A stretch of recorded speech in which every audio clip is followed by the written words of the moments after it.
Interesting, very fun. I like the fact they had just people, regular Joes in there freestyling. I think they were pretty lackluster to me. Yeah. I think Walker could have came a little bit better. Like nobody like Fat Joe was terrible. He's not good at freestyling anyway though. Walker could have made a statement there. Walker could have really made a statement there with a dope ass freestyle. Bit of written, like everybody else. Yeah, nobody really freestyles, exactly. Right? They all faking. And I tell y'all this. I'll tell you this. That dude, Triple X, I think he could be I think dude got bars, man. I didn't realize that. You sound like Walker, because he said the same thing on Everyday Struggle today. Triple X got bars, man. I don't know what he's on, but he done knuckled down. I think you just tell. I want to see Mason. He was tight. He was tight. Like I wasn't too crazy about Rhapsody's joint. Her album? No, her freestyle. Her cipher. Her freestyle, yeah. Yeah, everything was just all right. Nothing like blew me away. You know what I mean? Right. Yeah, but see, the problem is with you and all of us at this stage is that we've seen so much, man. It's hard. That bar is high. Our standards are real high. Yeah, I would have all. I would have loved to see Loaded Lux on it. Oh, I mean, Loaded Lux is a fucking alien when you put a mic in front of him. Yeah, he would have stepped their game up. Cats would have had to step their game up. They'll get exposed. You know. Like if you put him in a cipher with M, man, it won't even be close. Yeah, M is nice. Still spitting. Nah, I'm saying Lux would eat him alive. Yeah, if they were in the same cipher. Oh yeah. She's starting to get a little crush on Rhapsody, bro. She's starting to get a little crush on her, man. For real. Yeah, it's good. Like you like the short, like that chocolate. For real. Oh yeah. I ain't mad at you though. What's up to the chat room? DJ Rec, Deronis, Yona. Rec? Oh, Yona's in the business. Good. Yeah. Yona's in the house. What's up, y'all? I hope Digga comes on. I want to ask him about A3C. Because like from what I saw people leaving Saturday night. I was like, yo, I thought it was a 3-day event. It is. Wow. It ends on Sunday. Wow. Damn. That sounds like a good look. Next year though, I marked that in the calendar. I'm there next year. So I mean, was all the good shit Saturday morning? Nah, I think it was Sunday because Nas, I know Nas headline on Sunday, and from what Digga was saying, Ghost didn't show up for Sunday. That's messed up. But it seemed like all the good performances were on Sunday. Wow. From what I read. Because he was live all day with that. Wow. Check that out next year. We should make that a mini retreat. I should go to Red Bull up here. I don't know why I don't. Red Bull's up here, I think. Yeah, it is. New York. How can you ever go to that, man? When is Red? When is that? I might just see if I can go. Do they still do CMJ? Sure. Now I'm looking at Red Bull Academy. I'm looking it up now. Let me see. Probably. CMJ used to be the shit in the 90s. Yep. And what was the other one? The Spit Kickers tour. Yep. I'm showing my age now. Straight up. Yeah, that's hard. I'm scared. So I'm scared to say Freaknik. Yeah, man. Jack the Rapper. Yeah, Jack the Rapper. Yeah, you definitely. Wow. Yeah, you taking it way back. Damn. Yeah.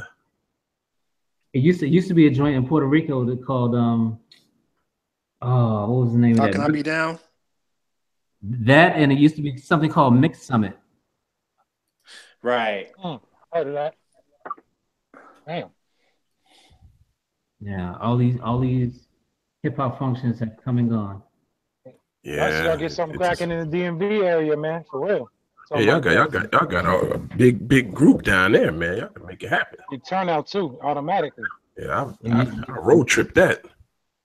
You know, saying poetry will be there with his driving ass. Straight up. We got some miles. Change the tires and shit. Oil change, we out. Yo, that's nowhere. That's 2.5 hours.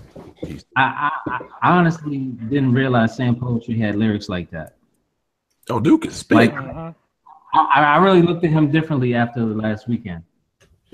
Yeah, dude got flows. Yeah, that shit was dope. I got more. I got a new respect for hip hop too. Yeah, dude. The Beats Hill Prop is playing.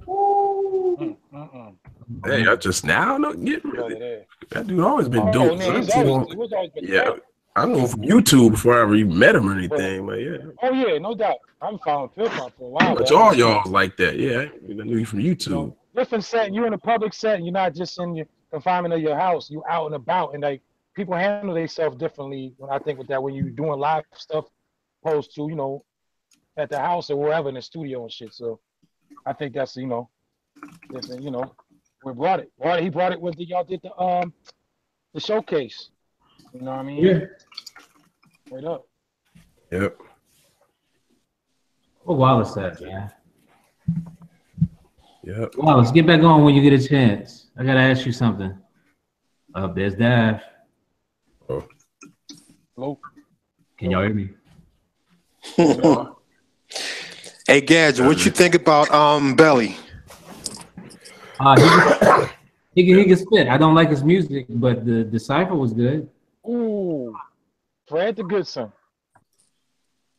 My new dude. My new nigga. What's good? What's going on, Dav? Everybody good? I like that dude, yo. I like him. Fred the Godson? Yeah, the Godson, whatever. Yeah. I like him. There you go. Yo, if you go on YouTube, look up Fred the Godson, Get At Me Dog freestyle. All right. Nigga. Now don't. Yo, Flex drops about 3,300 bombs on that freestyle.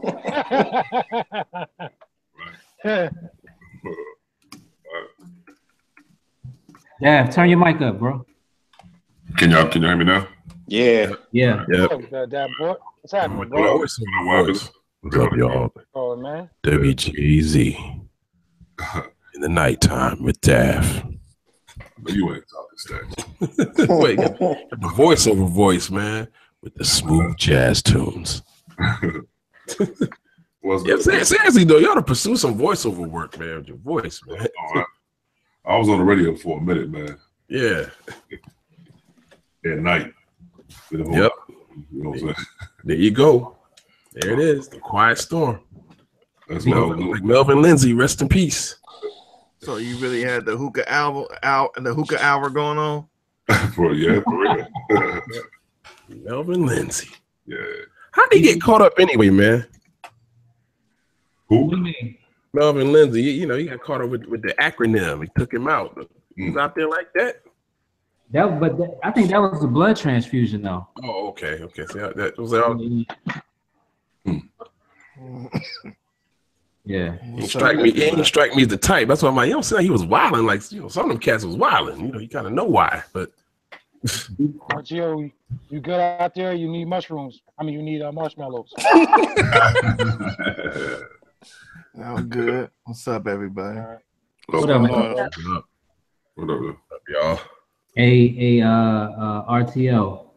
Yeah. Hey, I did a top 10 worst rappers list. And Little B had to be up there, right? No. Your man's is on there. Who you think? 40? Mac. Oh, wow. Mac Mall. Mac Mall ain't no bad rapper. No. Sean. No. Give me the spot. E40. E40.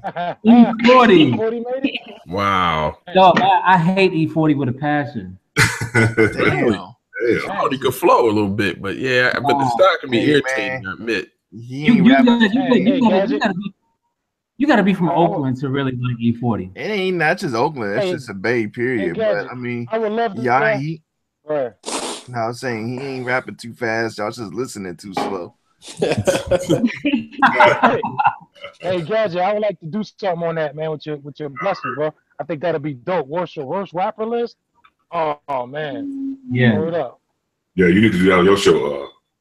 Yep. The worst rapper list? Yes, sir. We'll go all day with that. Right. Assholes in music. Asshole musicians. That's another one. Hey, E40 is up there for me, man. I can't deal with it. What albums are we talking about? Because there's different albums when he had different flows and different. I don't like none. I don't like. The only E40 song I like is "Tell Me Where to Go." His verse on the Camp Low album, and that's it. I ain't even too tough on Sprinkle Me. I'm not the biggest fan of Sprinkle Me. I mean, it's cool, but and that song has been played out for me. Like, I like it, but yeah. Like to me, every guest appearance that he's on, he fucks up the song. Oh damn, it ain't that bad.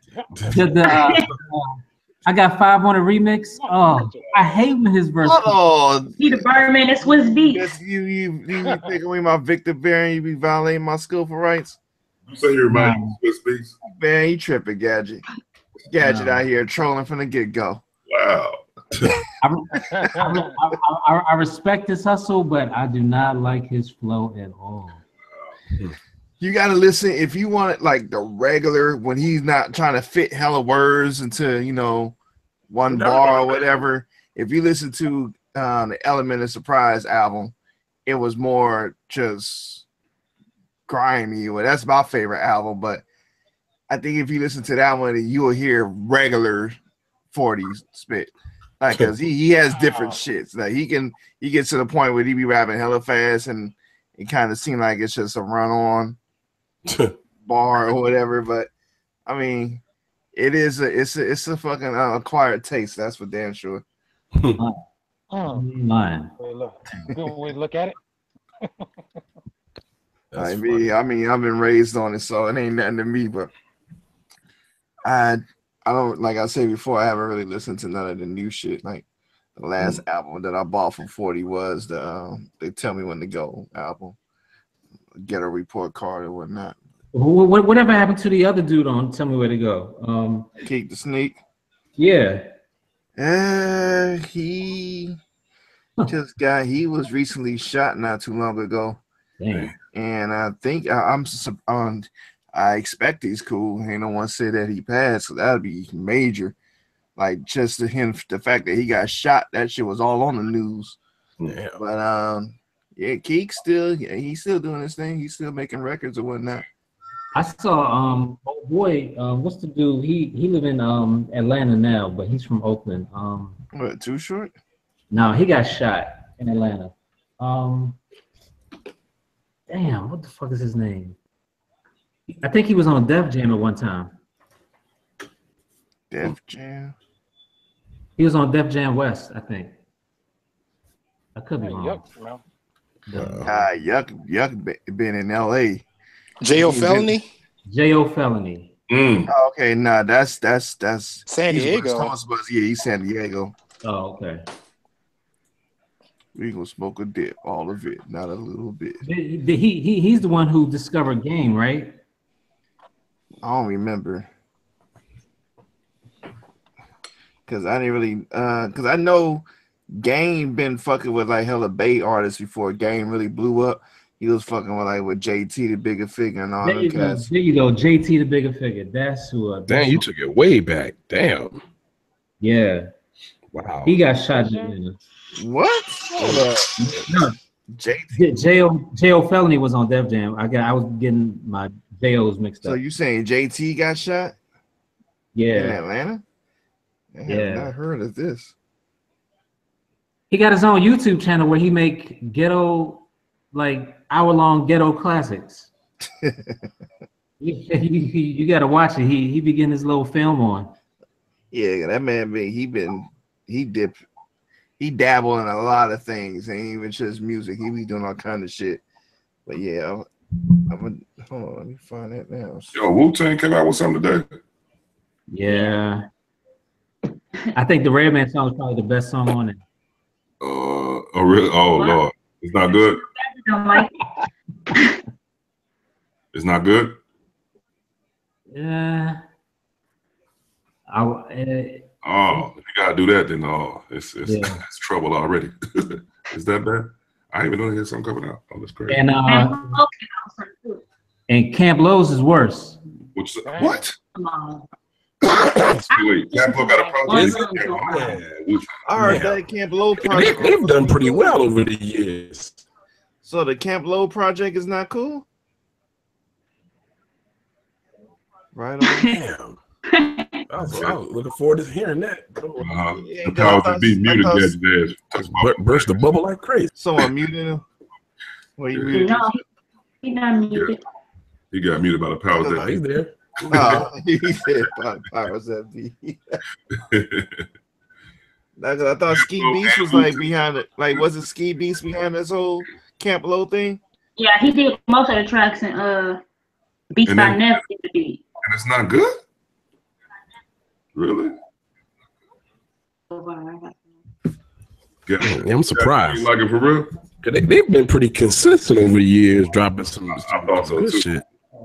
I haven't. Well, there's a lot of older artists where kind of, right. Okay. A lot of them cats are hit and miss like crazy. You might as well just close your eyes and point to one of them. It might not be good. Hit and miss. The worst is when they try to spit like the new kids. Like, man, y'all can't do that good well as they do it. Come on, man, that don't sound right. Do you? Whatever that is. PMD interview, Eric Sherman broke it down. Yeah, I seen. What about these young RJ? Anybody heard that? What about young RJ? Anybody heard that one? Nah. What'd he say? Huh? Nah, I haven't heard. What did he double say, Body? I don't know. He got some good features. They got when you come on, Jack. Say again. Oh. All right, we'll send him over there. Lamari, got it. You talking to somebody or? Oh, he's talking to somebody. Yeah. Yeah, I like how E Double said basically, don't come talk to me. I've been in this game for a long time. Till you get some years on your belt, you know what I mean? Like, yeah, no. Yeah, when he was talking about the call it something else. Call it something else. All that mumble rap stuff. Call that brand. Don't call it hip hop because that's not what the foundation is on. The foundation is lyrics, graffiti, and the beats. It's not that. So call it something else and don't call it hip hop because that's not what the definition of hip hop is. Right. I've been saying that for a long time. Exactly. Man, and said when they said they say you know why you hearing certain things right now. And I'm not saying all of it's trash, but dudes say you know why you hearing this now. You know it's your fault. It's your fault. He said it's your fault. Blame yourself. Because when it didn't, you could talk about the struggle and all that, man, but I can't understand what you got to be able to identify with it. So what that new Gucci sound like? Gadget? You on mute, huh? Gucci. I know you answer Gucci. I'm back. Sorry about that. I had to take a phone call. So what that new Gucci sound like, Gadget? No, but the Camp Lowe, yo, I should get Iron on here. Iron is so pissed off right now. Oh my god! I missed the one time. I was looking forward to that album too. Yeah, I was too. Yeah, that's one. That damn Gadget gonna draw me out my pockets a little bit. Is it bad, Gadget, or you just?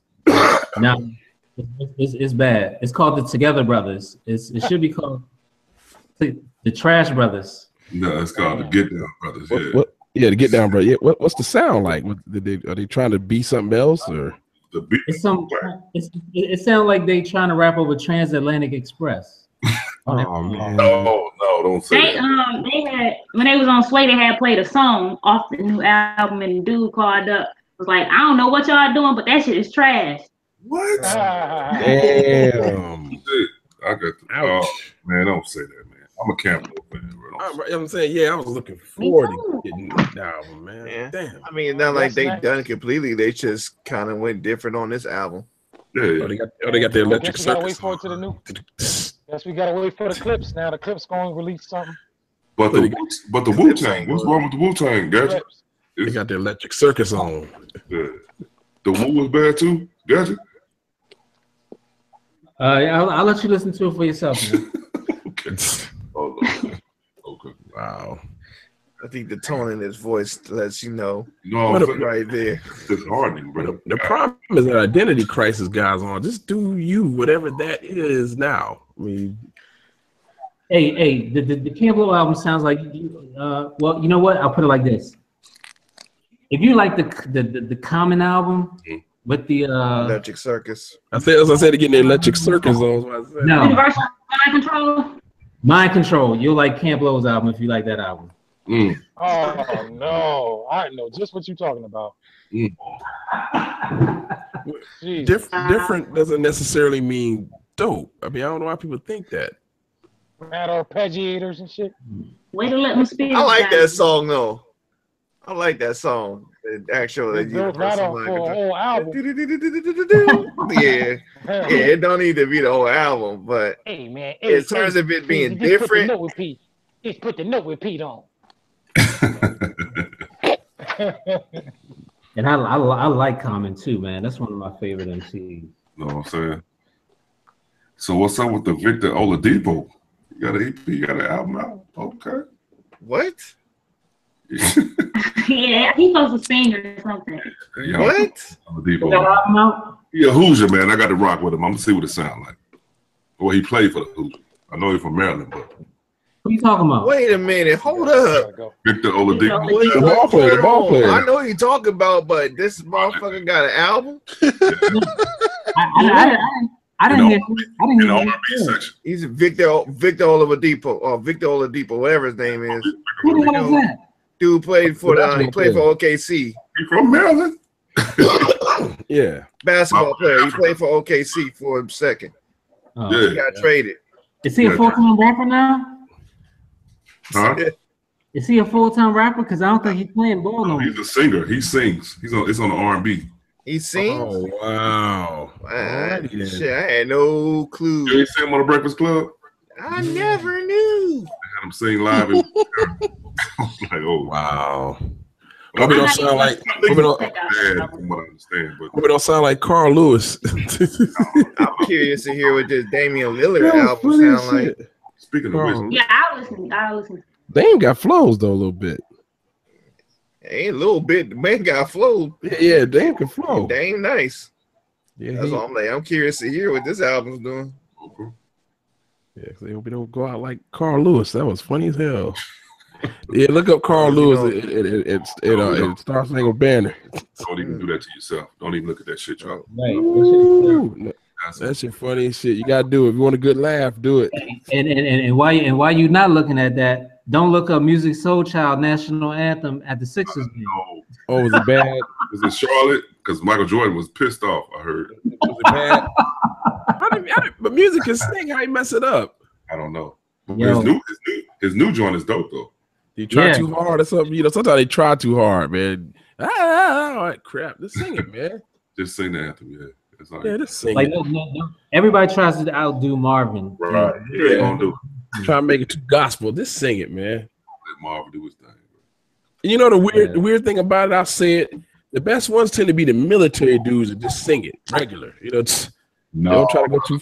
I was in the military. No, we had some dudes tear it up too. Oh no! I'm saying, but like the ones you see like with the military choruses and shit, they be beautiful, man. I had this one dude sing. My commander, when he was finished, he said, "Man, he should be kicked out the military for that shit." This dude, I thought he really could sing too, because he had been hyping himself up. Butchering it, huh? We wait this shit. My commander was like, his ass should be thrown out.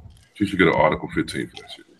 Because I think it was a Super Bowl or one of those like fights or something. But this big Marine dude, I mean, dude, so he sounded like, I mean, he was like this tenor, man. It was smooth as silk too. Like, man, like he kick your ass and sound like a songbird, man. Hey, I got a topic for tonight. The first topic is, let's talk about MCs who didn't live up to their full potential. Oh, cannabis. Jay Electronica. I was gonna say, what's the dude from Chicago? That did Kick Push. Oh, yeah. What's his name? Lupe Fiasco. Yeah. I'm gonna say Nas. What? Yes, only because I don't think his production was so whack after Illmatic. It was great. You think the second album was whack? No, the first two were cool. Not in its entirety, but yeah, some of it, yes. And then after the second album, it was written. It was half good to me. It was written. Right. Oh gosh. DJ Marcus said Papoose. That's a good one. Papoose. Papoose. Oh yeah, definitely. Pat be getting on my nerves. Yep. It's like, all right, calm down, nigga. No, you ain't better than who the fuck you always claiming you is. Who is he saying he was better than? He was better than Nas or someone? Oh, Jay-Z, I think. Yeah, Jay-Z. Yeah, he always talk. With Fab fit in that camp? Sit your ass down. Put Fab in that camp. Who? Fab. I think Fab more just like with the trap and. Nah, I mean, I didn't really put Fab up there. Fab was nice, but I don't put it. He ain't like no super top tier MC, and right. He was for what was hot at the time. I tell you what, I'd say Jules Santana. Yeah.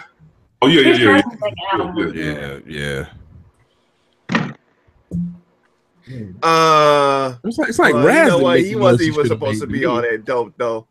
Who? Fuck, what's his name? The motherfucker who was on Rough Riders. They was trying to bring up, and that motherfucker just fizzled. Oh, Dragon. Yeah. But he wasn't really nothing from the get go. Can you say Rat? Who? No, I was gonna say y'all seen the DMX coming out of rehab again. Shit. Yeah. Hey, at least, yeah. That's what's up. I hope he does well. Yo, they eating them steaks. What about what's the dude from Texas, Slim Thug? Yeah. Like Chameleonaire. Oh, even worse. Chameleonaire. You know what? I don't think anybody thought Chameleonaire was gonna come out and kill it. Nah, not really kill it. I mean, I didn't think Slim Thug was gonna kill it either. Nah, there was a lot of people thought Slim Thug was gonna kill the game when he signed the Neptunes. Right. Oh, Saigon. Oh, that's true. That is true. There you go. Yeah, Saigon. Neptune. That's the Saigon. What happened to him? The damn show, Jay. You like who? Max B. Max B. Who? I think if Max B didn't kill a motherfucker, he probably would be on top of the charts right now. Because Max B fits in right along with this what's your boy French Montana. He fits right in. True. Right. Yeah, I see that. What about your boy Psy? Psy never did. Did he ever drop that album with Just Blaze, or it still didn't come out? It came out. It then came out. What are you talking about? They say, damn. Oh, the greatest story never told? Yeah. That Ben came out. What are you doing? Here, say damn. Like, I know that took 10 years to come out. Speaking of French, man, I ain't really no French fan. I don't understand the love affair with him, bro. I ain't either. I don't get it. Good. That shit. French. I just like the old French. French makes good club music. Exactly. I guess, yeah. Exactly. That's about it. Yeah, you gotta be lit. Yeah. To be listened to it. I think Cassie didn't live up to his name. No, you're right. Yeah, that's another one. After Hustler, it was downhill from there. Actually, when it I knew it was a rap when R. Kelly had the Zorro mask in his video.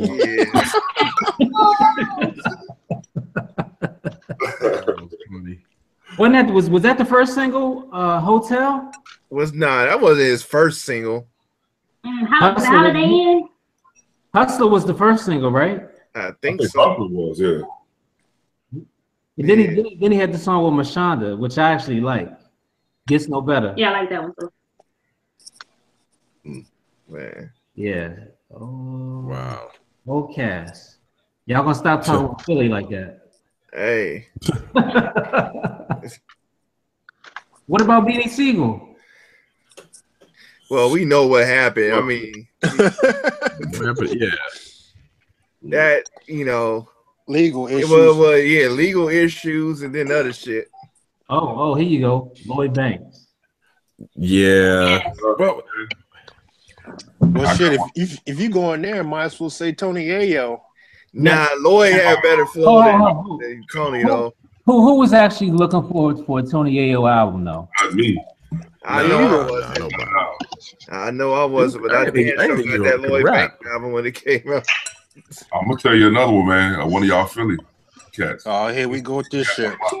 Got one of my favorite albums in the world, man. Trey Lee. Yeah, that was it. Yeah. But he was just label politics stopped him. Okay. Yep. We won't say it's him, but his first joint is like hell yeah all the time. But. Okay, what about PD Crack? This nigga got Bahamadia. Yo, y'all won't get off. Oh my gosh, what? Derona says Bahamadia. Nah. I can't put her on it. I don't know about Bahamadia. I don't think you can put AZ on the list because his first 3 albums were tight to me. Yeah. About Rampage, people had some hype behind him. Yeah. Did Lord Have Mercy come out with an album? I can't remember. I don't think none of them came out with an album. Rampage Rod Digger. Damn. And I was waiting for that Rampage album. And Lord Have Mercy. Don't know what happened with that. But Rampage did put a full. Now Rampage's joint was not bad at all. He came out with an album. I thought he never. But then he disappeared. Yeah, after that he disappeared. But that joint was his joint was tight to me. He did a joint with this white chick called Billy. What was her name? I can't remember this, but it was kind of a disco-ish type of beat. It was all right. Oh, what about what's up, fellas? What up, Wallace? Hey, Wallace. What up, Rod? Hey, Wallace. I hope I'm not sounding too bad. Am I sounding bad? You good? Nah, you good. Did you get the package? It's trash right now. Did you get the package? Pause. I've been banging it for like 2 weeks now. Pause.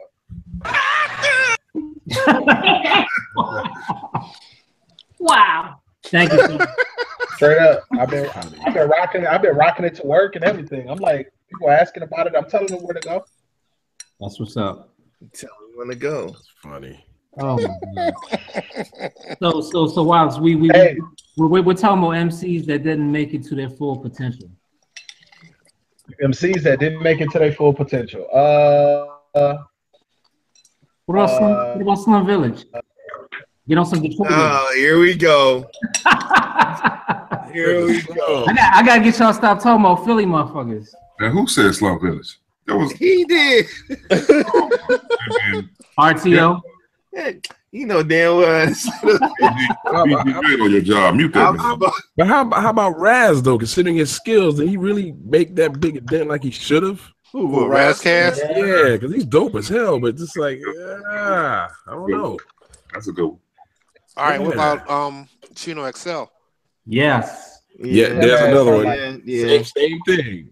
Talented, but just never made that noise. Can I bust? What about Corrupt? Yeah, I don't think Corrupt met his potential. I think that at some point after Dog Food, he started changing. He wasn't writing rhymes no more. But it wasn't Dog because he kind of his what is it? Smoke Odyssey album? What was that called? Yeah. Smoke Boogie or whatever. Yeah, Smoke Odyssey. And then after that, I haven't heard. Like it's been a huge gap.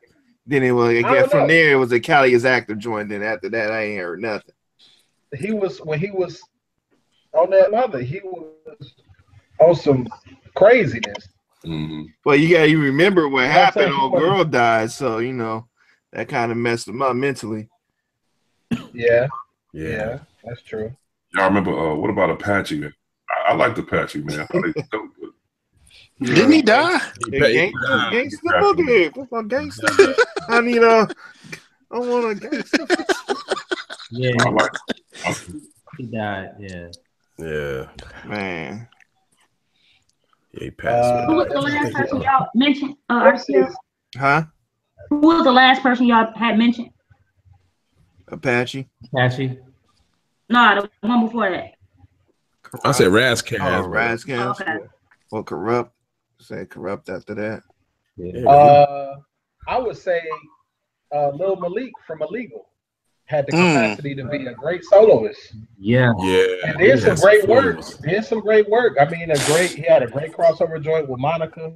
Hey, both of them little niggas. Yeah. Don't go there. You might as well say Shaheem. Yes. Yeah, I thought he was good too. On it. That was my shit though. That was dope. I mean, I would like these dudes that we're mentioning. They're not one-hit wonders, but they just didn't live up to what we thought they would be. Yeah. True. There was a guy from LBC crew named Technique that I thought was gonna be real great. He was very dope from the LBC crew. He was very dope. You know who else? Did y'all ever hear the Scarface album with the group called The Product called 100? Yes.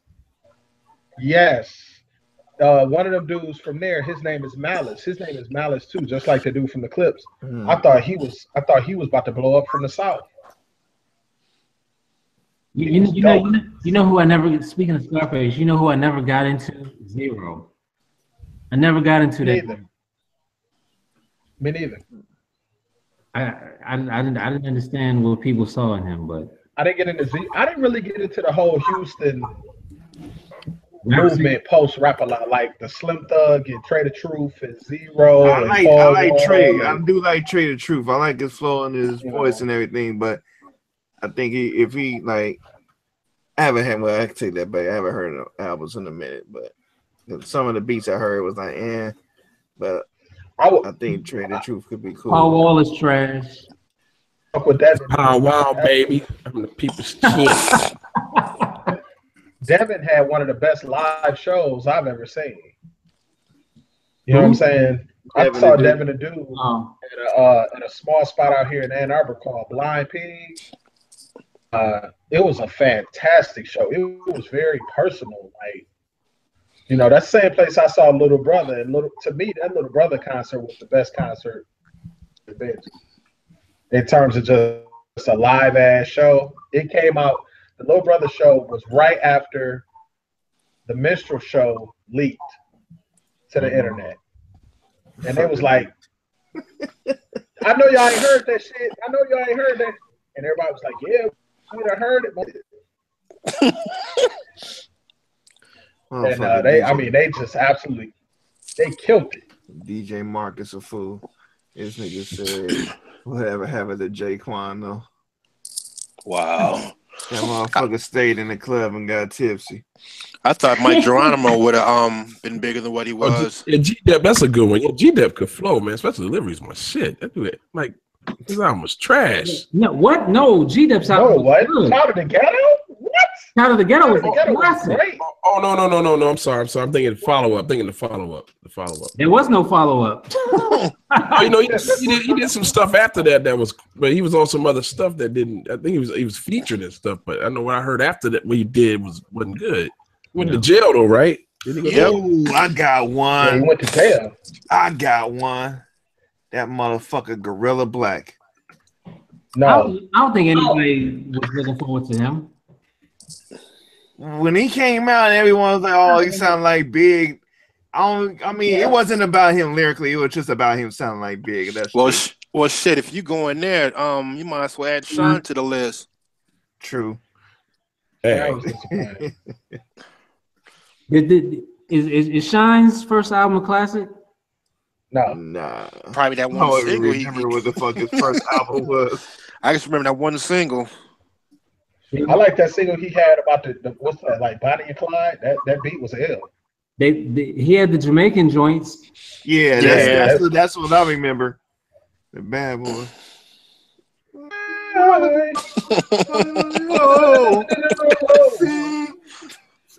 Barrington Levy on your ass. It's funny though, because in the 90s, reggae would have like this 3 to 4 year cycle where something would just blow it the fuck up. I remember when Supercat came out. Hell yeah. That shit was hot. That Ghetto Red Hot, that shit was crazy. Yeah. But then became the Dolly My Baby remix. Then it'll kind of go up under the surface a little bit. Then it came back with the Mad Cobra Flex. No, Mad Cobra Flex was way before that. Flex? I thought Flex was like 97. No, it wasn't. You're right. Flex was like 91, 92, wasn't it? Yeah. What song are we talking about? Flex. Mad Cobra. Oh, yeah. That was early. And you know what? To be honest with you, that's why I will not let anybody get away. I will not let anybody over the age of 35 get away with telling me that the music nowadays it sucks, it's ignorant, it's stupid. It was some very songs back then. The shit was live though. Yeah, it was. You know what I'm saying? It's always been songs about dumb shit or had shit that wasn't in it. Yeah, I mean, that was ridiculous. That blew up. I mean, shit. But Flex Time to Have Sex. But see, you know what though, and I'll argue this point until the day I die.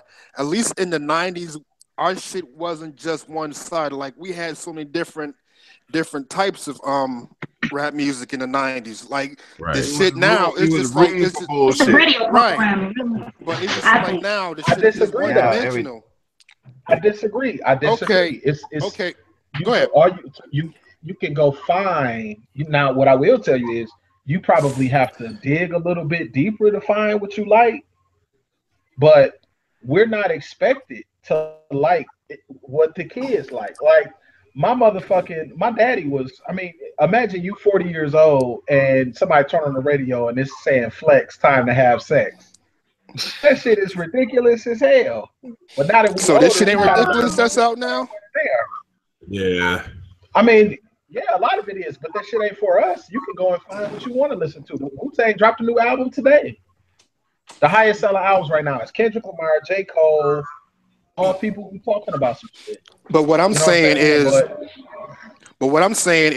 in the 90s, our shit wasn't just one side. You had your backpack shit, you had your horrorcore, you had your weed shit, you had your shiny suit shit. You had, I mean, you just didn't just have one type of rap music in the 90s. Like you don't now either. You can listen to it. Go ahead.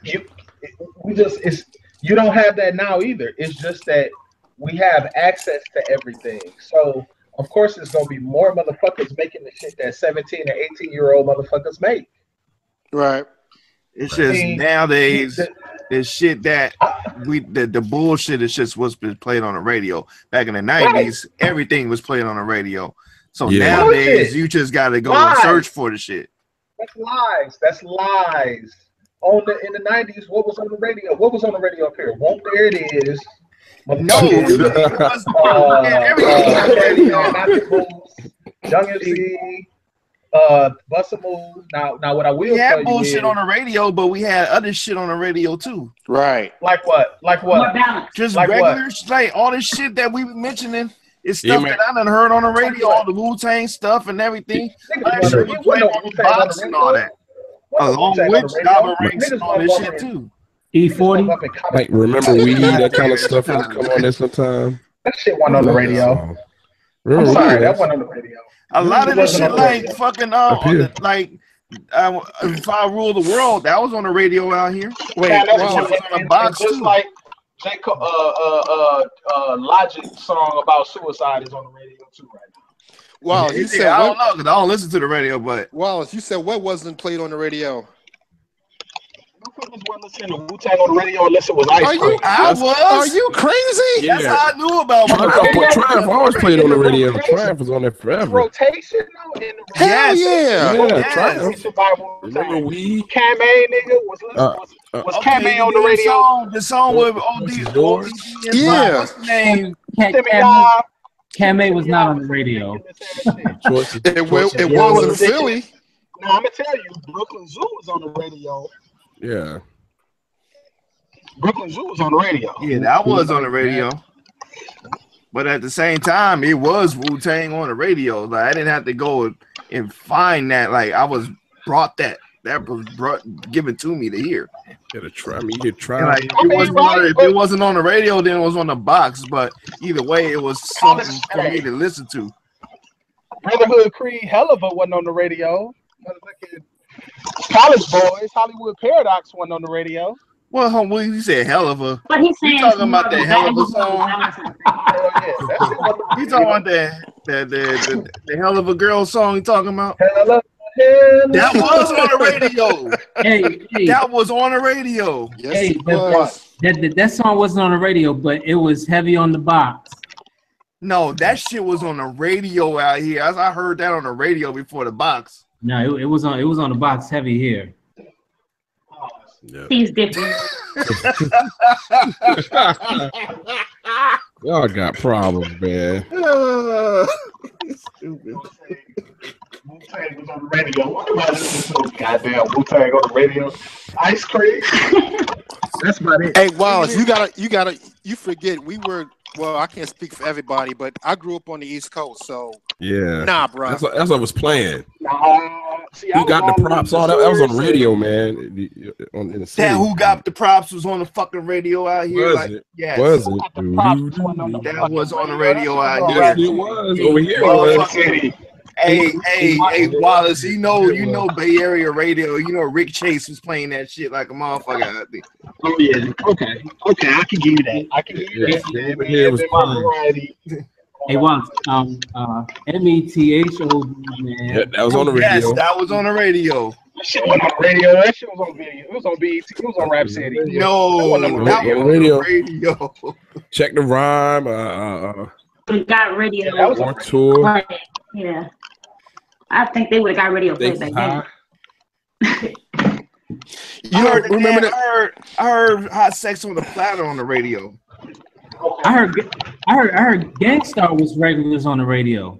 Yeah, Master P always on the radio, man. But see, Wallace, what you gotta take in consideration. Tell me this. Wait, hold on. Let me finish. What you gotta take in consideration, we're all from different parts of the map. Right. Stuff that they played in the Midwest, they didn't play on the East Coast. Yeah, they're playing Breed. They didn't play out west. Yeah. Because I heard "Fuck the Police" on the radio. I never heard that on the radio. Yeah. Really? It was the edited version. Well, exactly. On the radio. Flavor in your ears all over the radio. Major play all over out the here. radio. The Flavor in your ear was Bad Boy. All Bad Boy shit was on the radio. Yeah.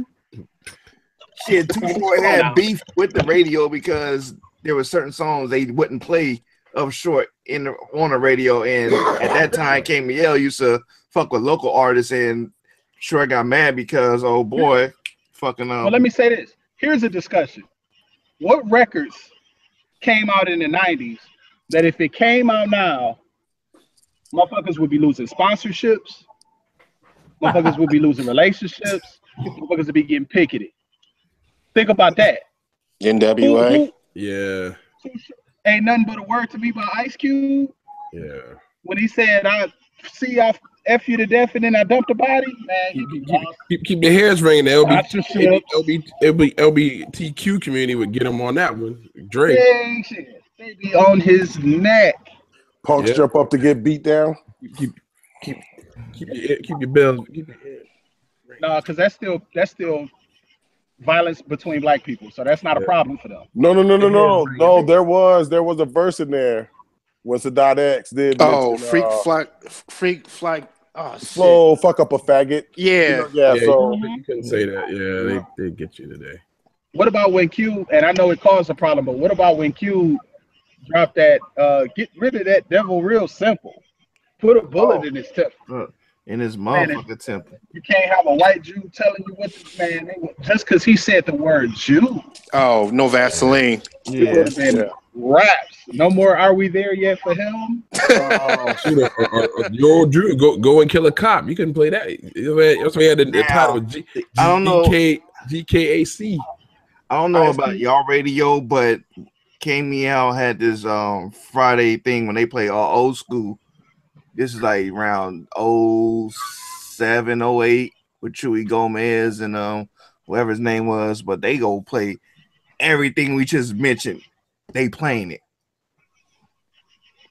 Now some of the stuff was played back then too, but like that, like Hell of and all that shit, that I definitely remember hearing that back in the day.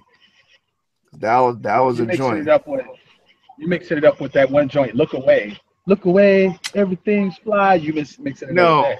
I know the Hell of a song. Question mark asylum. Hey, how you doing? I know the damn Hell of a song. Them some DMV cats, ain't they? Question mark asylum. Yep. Ain't they some DMV cats? Yeah. For sure. My shit was the Boogie Monsters. Oh yeah. Oh yes, their first album. Actually, both of their albums were dope. Yep. Rumpelstiltskin. This is another group they I think they were from Virginia. Who? Yep. Yeah, because one of them was an army brat. Yeah. That attitude is fucked up and real shitty. I just like that song, Rumpelstiltskin. What happened to them? They were down to leaders, right? Rumpelstiltskin. Yeah, weren't they? They were down with who? The leaders. The leaders. My attitude is fucked up. Been real shitty. When I think of I think of Flatliners for some reason. Yeah. Growing up, weren't they on Def Jam? Yes. Yeah. Out of my crew of friends and my family members that I was cool with, I was the only cat that rocked East Coast stuff. Like we be in the car, vibing, putting that or whatever, and I put in a tape with Double X Posse. Ain't nothing not gonna be able to do it. They be like, turn that off. It ain't got no. They used to listen to Magic Mike and fucking. Shit, Magic Mike. Damn, you took it back with that one. Wow. Here's a question. Is bass is the name of the game? Is that a classic album? Hell yeah. Yes, it is. Paul, what was the question? Yes, it is. Magic Mike. DJ Magic Mike, bass is the name of the game. Is that a classic album? I think in terms of genre defining, in terms of influence, definitely. Because when that came out, that's when cats was going out getting them 12s in the trunk, building their own boxes, putting them in the trunk, and all that. You gotta remind me what song is on that album. Drop that. Drop that. Drop that bass. Oh, okay, yeah. You put that on in a party in Flint, in Michigan? Oh my God. It was Coolots and Jordache and fucking it was on. It was popping. I live right outside of Savannah during that time frame, so all of that stuff was being played at the dances and whatnot. Magic Mike. Y'all remember Nemesis? Yes, we got that. What was that? Munchies for your bass. Yep. Yeah. Beige LA said it. Fucking college radio played fucking everything. That is true. They sure the fuck did everything. And a lot of the shit that we were talking about, I remember being played, like the whole NWA and all that. That was played late, well, not late night, but that was like evening shit. That didn't get played during the day, in the morning shit. I was like after 7. That was the fucking hour shit. I was rocking those like BLS and Kiss tapes. My cousin used to send me. So yeah. Let me ask y'all this: do y'all remember after NWA dropped, especially after Niggas for Life? Do y'all remember all the offshoot NWA like groups that came out, like AMW, Above the Law. Yeah. Criminal Nation. Oh man. Uh-oh, trigger. New Niggas on the Block. You remember that? Yep.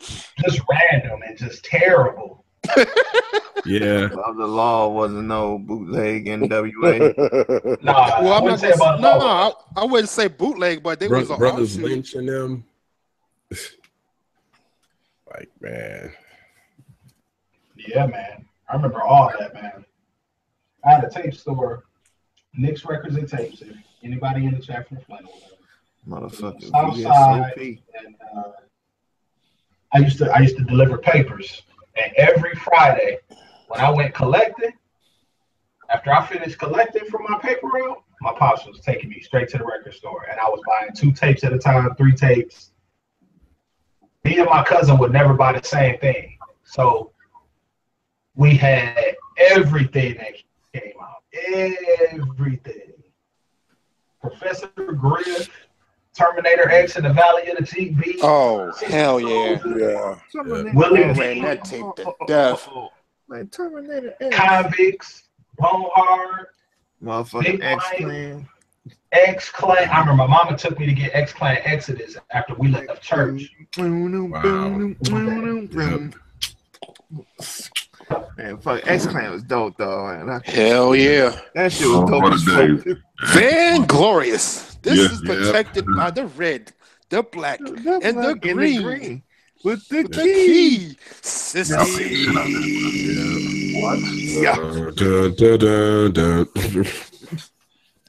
The beginning of that song, that was crazy. They must have got in before the sample wars began, because they were sampling helly. Yeah. That was pre Bismarck. I need a haircut. Yes. I mean, it's like music could almost be like East Coast music could almost be kind of like, it's like a line of demarcation between before that happened and after that happened. They ripped that. I'm glad I got there that Tuesday. They ripped that off the shelf like a week or 2 later. Like, damn, it was gone nowhere. I need a haircut. That's probably a collector's item now. Can they sell that now? I mean, I'm wondering, does that last forever? That copyright claim? Can he ever sell that album? I thought, didn't he put it back out, but they just dropped that song with that Alone Again? Yeah. Yeah. Yep. I miss buying CDs with the long box.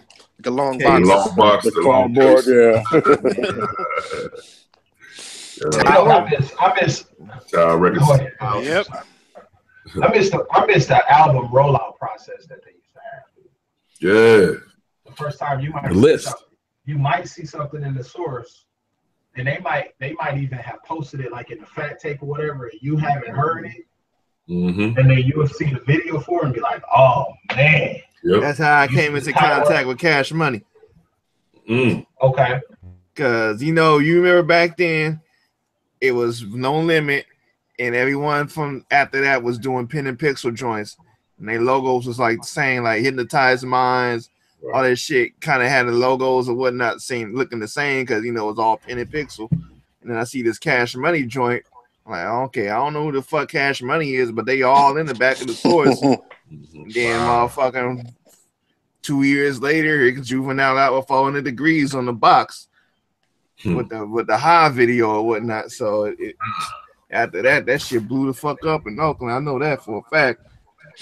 It was crazy. Yeah, I remember that damn album. I missed the list, man. Remember you used to have in the record store, they had a list, the release dates. Tuesday, on Tuesday the 25th, these 5 or 10 albums gonna come out. You were just looking forward to it. Oh, the Tribe coming out the 25th. But back then, you could buy them all because they all would be dope. That's what I liked about it. Yeah. Right. And they had the listening stations too with Sam Goody. Exactly. Yep. You knew when it was coming out, you were there. HMV was my shit. To be honest, I never used the listening stations. I always kind of, and this may sound weird, I always felt like that was kind of cheating. Like I use it for artists who I never fucked with when I just wanted to give it a chance. Like with those 400 Degrees. I heard the High album. I'm like, okay, I was at the mall. I'm like, oh, this shit is up. Oh, let me check this out. started hearing some shit, and I'm like, okay, this shit kind of slapped. Let me get this. What up, everybody? What up, Dixon? What up? What's going on, everybody? What's up? What's up, CA? Yo, I've been hearing people's instinctive travels. I lost my mind to listen to this station, man. It's crazy. Yo, I gotta back up for a second. Yo, Wallace, My man. you my man. My man.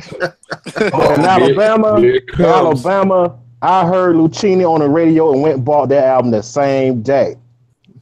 Oh, okay. I ain't saying nothing about Camp Low now. I was just saying, like, to me, the difference was back then, yeah, you had the garbage. We definitely had our garbage, but we had something to offset that. Yeah. Now you don't have the offset. It's just all doo-doo now.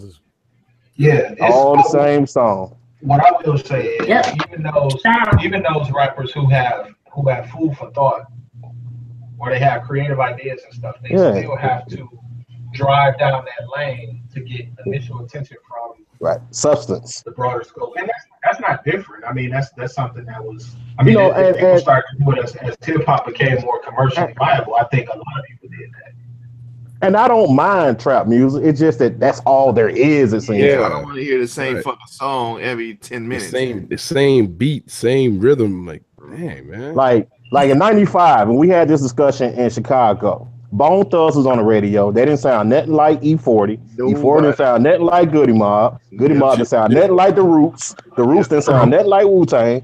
They didn't sound nothing like Nas. I keep going on and on. And Snoop.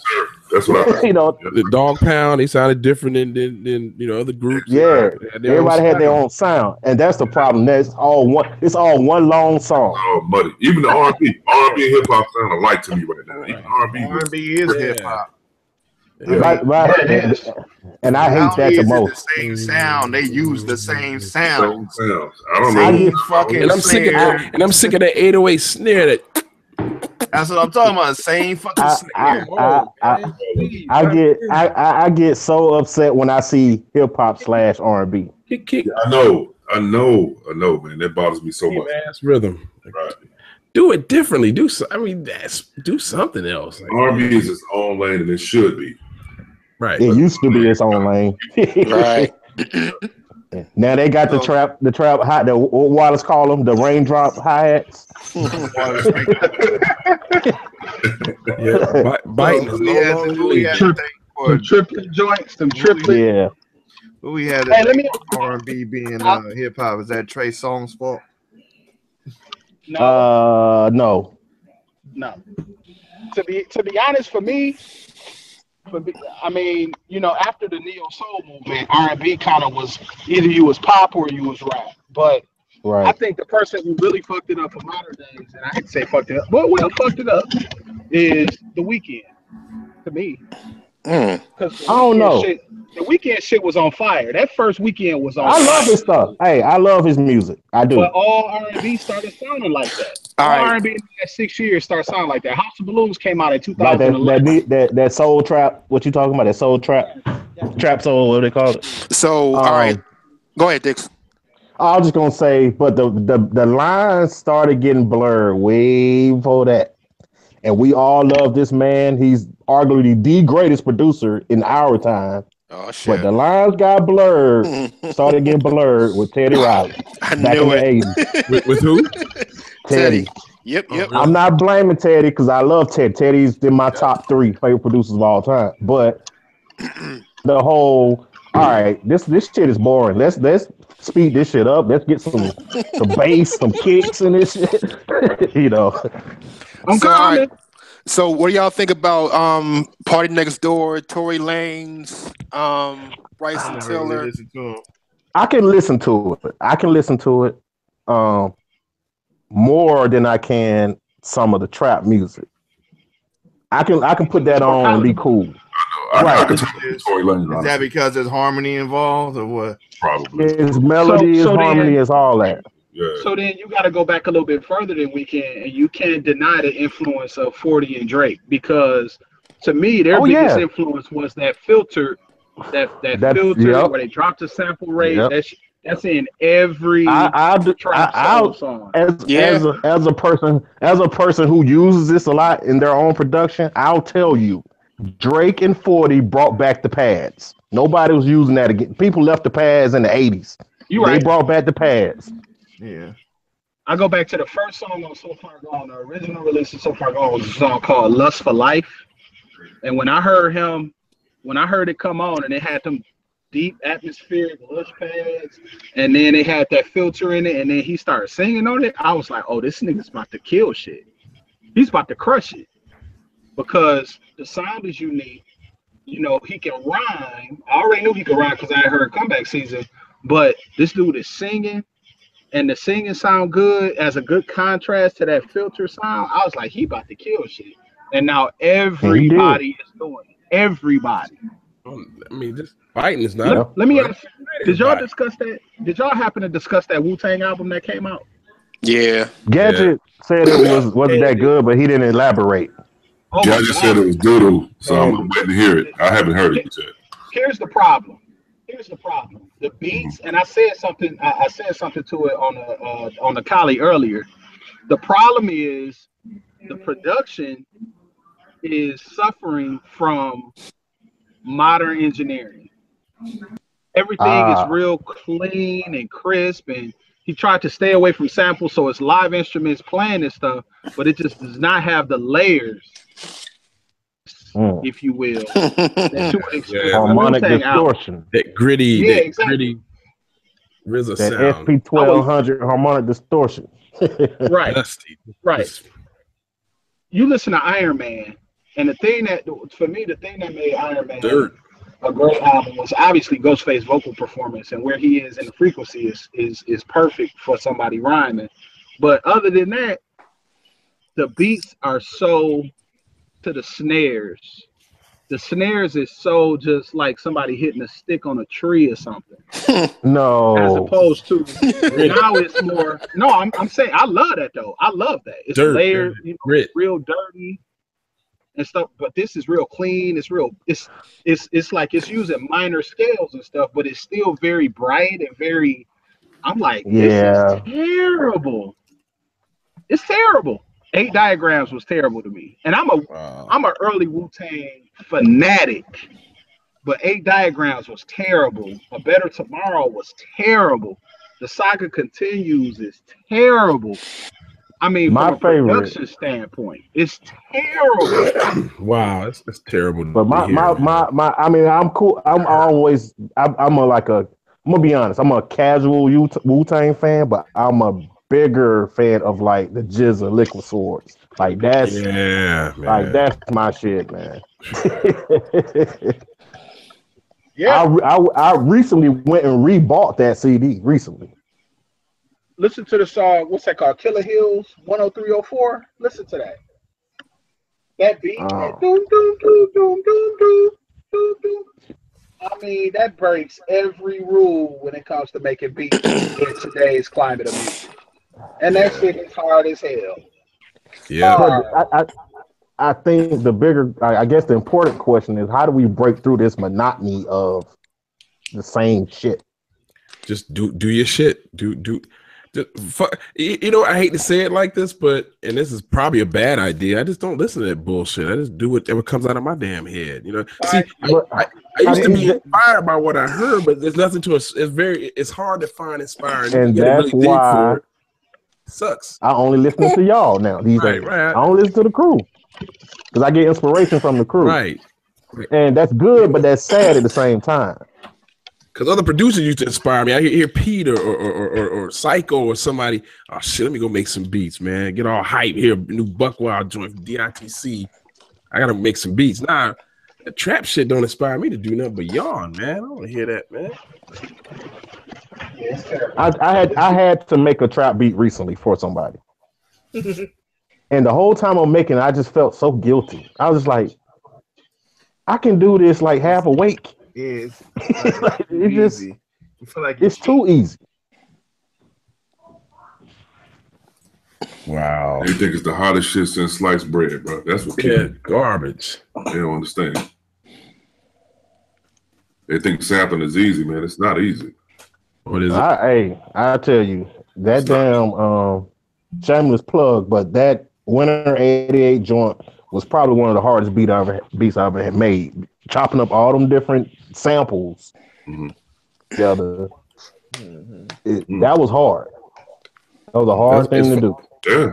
It's funny you're saying that's why I'm starting to play some originals now. People don't realize what went into them songs. I wasn't just no damn loop. I was chopped up, played around it. People were like, oh, okay. It wasn't that straightforward. No, it wasn't. None of it is. Because people will figure it out. Even if it sounds like it is. It's right. It's got to be hidden. Because I want people to know what it is. To know what I did. I think that's the old school rules. We don't want to be bitten, you know? I had a conversation with my daughter this morning on the way to school, and forgive me, I'm not hating. I'm just telling you the truth what happened. Cardi B was on the radio. Oh God. And I just like, man, I got to hear this song every morning at the same time. So I turned around, I said, well, maybe I'm just bugging. I was trying to say, you like this song? She's like, nah, I like the old stuff you play because they were more tamed back then. I was like, tamed. And this is from a 9-year-old. You know what I'm saying? And they tried to have her come on and perform before like 2 Chainz and who else was that? It was somebody. I'm not hating on her. I respect her grind because she's one of the first people. She got one song. 1.5. True. Come on now. True, but it ain't. But let's be honest. In the internet era, it ain't all about the music no more. It's all about it's the whole package now. Yeah, you're right. Like you're right about that. And she's winning. Yeah. All I would say is she got 2 packages. You haven't slow down and listen to this. She sounds terrible on it. She's absolutely horrible. All physical. All I would say is just all I want to do is hear Royce spit on that beat.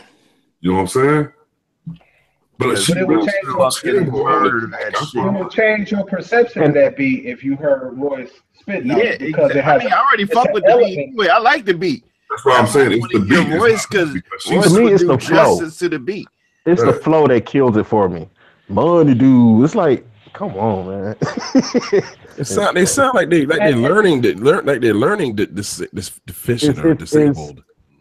Don't even get me started on that. No disrespect. I believe that the vast majority, when you consider in the last 20 years, the chemicals and things that people have been exposed to, and all of that. I didn't hear the last part. You ain't catch it. Somebody got Talladega Raceway. Yeah, say it again. No, what I was saying was it's completely likely that the music that people listen to and is really popular, it taps into the bare instinct of the human mind. Yeah. You know what I'm saying? Yeah. And so it's taking it out like the majority of people who don't like Wu-Tang Clan, if you just don't like the beat, it's just that there's too many ideas being thrown at you at once. Right. And it's right. It's exactly what you're saying. Exactly right. If you're a person that can't process that as quickly, you're gonna think that shit is terrible. When my man said, I'm just thinking about on Fourth Chamber when Ghostface said, watch out for Haiti bitches, I heard they throw hex. Think about what you need to know in order to be able to understand that. But see, you have to understand what Haiti is. You have to understand that Haiti has a relationship with voodoo, and in voodoo, you know what I'm saying, they do curses. Right. You know what but I'm saying? You know who fault that is though? Who's that? I'm gonna say it again. It's like this may be blasphemous, but I'm gonna say it. It was the guy who asked Nas, was he trying to kick knowledge? Oh, Jay. Wow. Well, I mean, that was the first time somebody of that stature said it was okay not to think, not to be smart, not to want to think, not to want to be smart, not to want to have knowledge about some shit you don't know.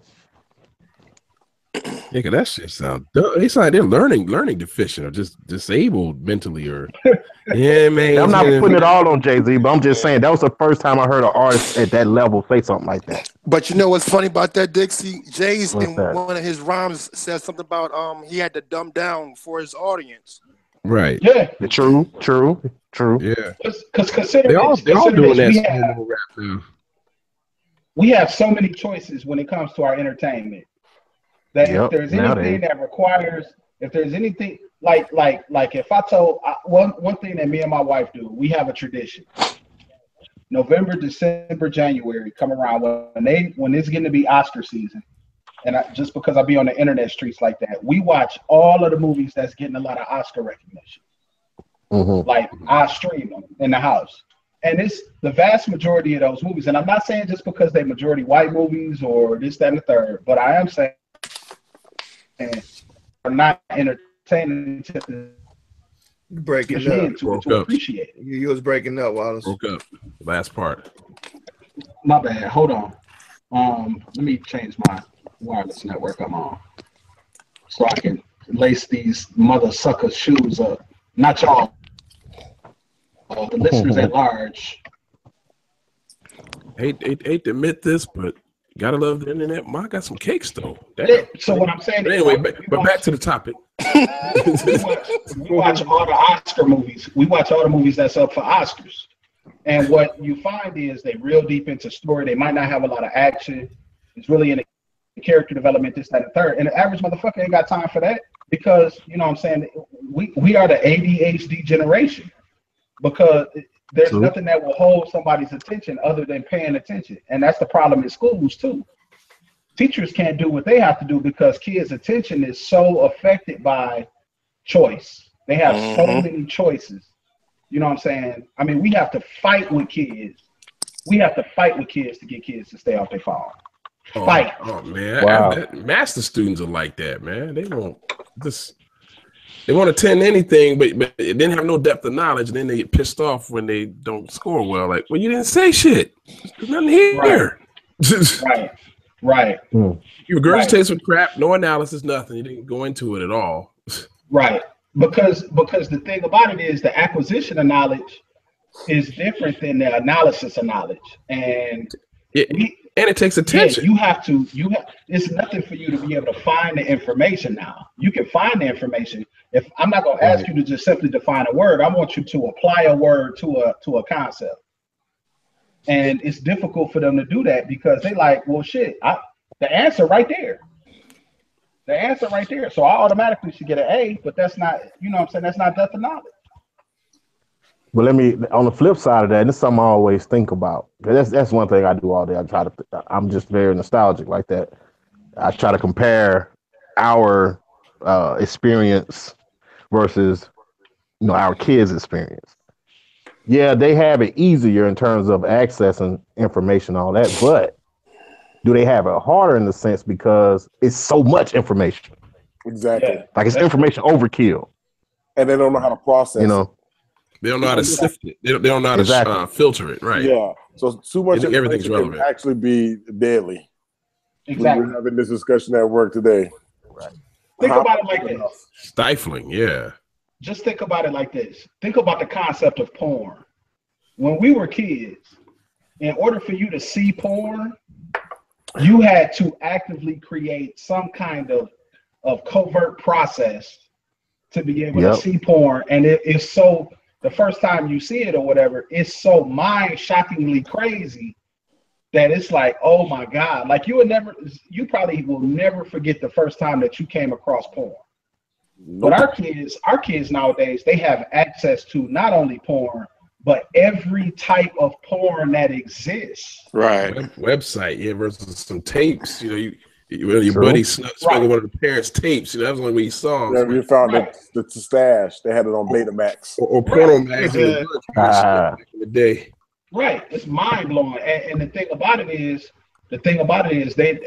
what's unfortunate is in terms of working with kids, they don't have the processes. They don't have the how can I say it? They don't have the coping skills to be able to say this is, reality. This is not. This is acquirable. This is within my acquisition. This is within my capacity to get. Versus or this is something that I can't acquire easily. Roger, but a lot of that stuff is taught at home early too. The difference between reality and fantasy, because my father I remember early, I was sitting there watching Sesame Street. He goes, "Is that real?" I said, "Yeah, it's on television. I can see it. It's real." And so, you know, we had that conversation early. And, you know, it always came up. That's not real. You know, this is real. Right. But the problem is now that everybody is able to construct their own reality. Yes, and they live it online. Exactly. Fake. I mean, exactly. Unless you're like Stitch, Stitch getting caught up and spanked, right? You can talk shit online, but rarely you get caught out there and have to face it. So let me tell y'all this, and I'm not trying to get too deep. I'm not trying to get too deep in the teacher stuff, but that is kind of catching heat. What you're able to do is you're able to post a message board for people. Anybody who got the link can post to your Saraha, and they don't have to. It's anonymous, so you can say, "I have a Saraha. Tell me what you think about me." So somebody can say, "Fuck RTO, you smell like bacon," and put their name. Put Dixie Freely said it. That shit is causing havoc in schools. Wow. Everybody has the capacity to bully somebody and say that the next person did it. You know what I'm saying? That's crazy.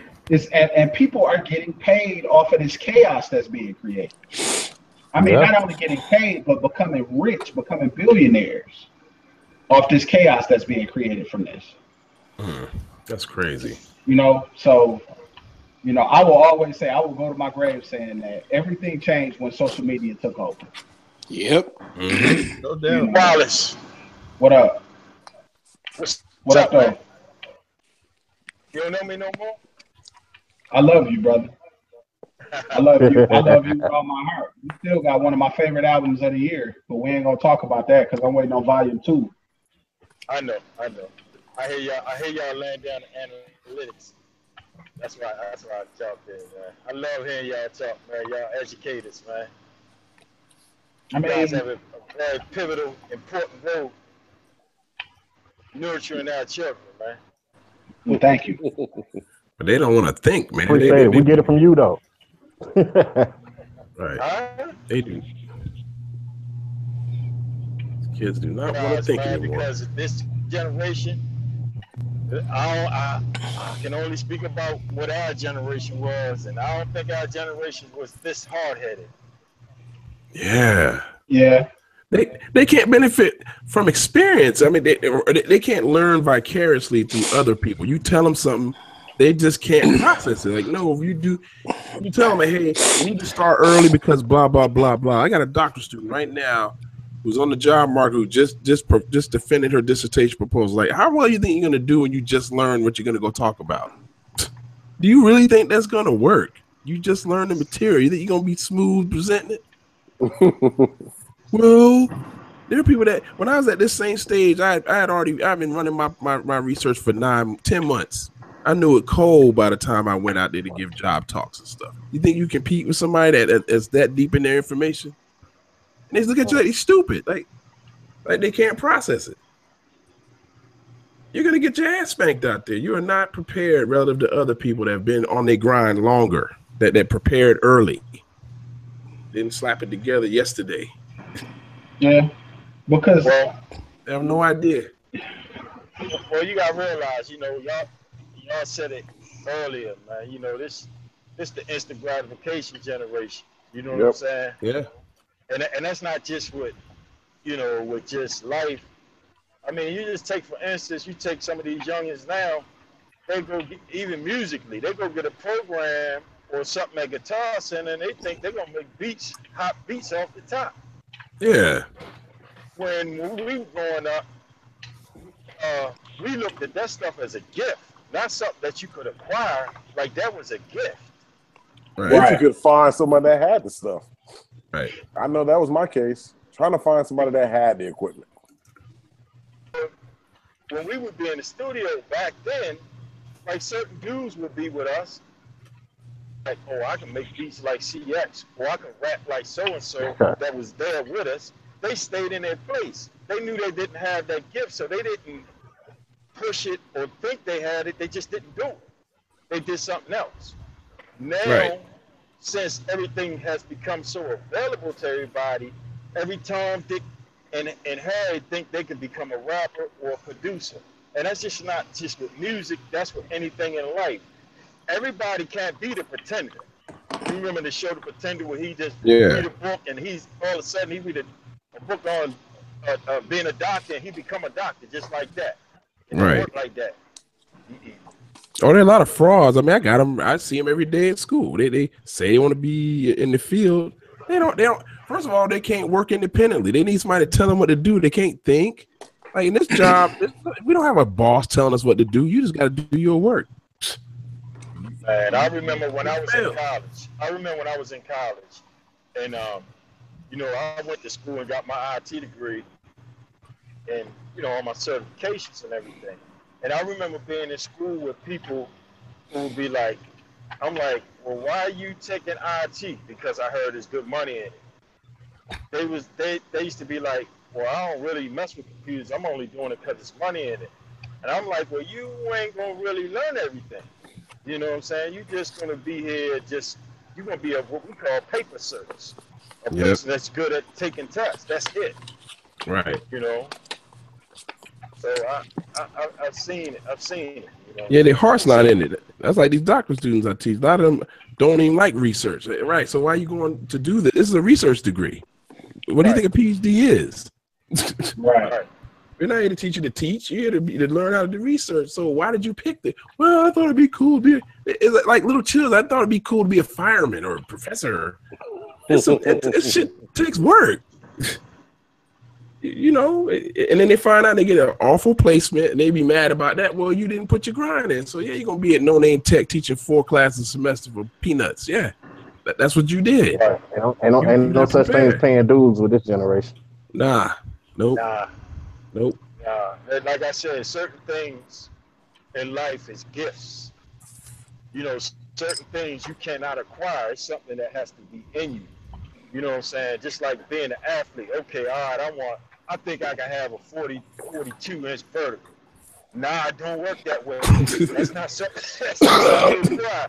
I think I'm gonna have a knockout punch. I can be in the gym all day. From the divine order of God, you ain't getting it. You know what I'm saying? It's the same thing with creative stuff. You can't just pop up and say, oh, I think I'm gonna be an illustrative artist. I could draw like that. Nah, you can't just acquire that. Yeah, just like even passion. That's the number one frustration for being an educator. I cannot teach passion, man. I can't make you want it. You can't teach that. Right. I can't make you want it. You gotta have that work ethic, man. Yeah, I can't teach. You got that right. God. But the sad thing about passion is this: the passion, but they don't have the blessing. Right. But they're better off than the people that have the ability, but lazy as hell. Exactly, because I'm as a guy who has a background in sports. I wasn't the fastest guy. I wasn't, the most athletic guy.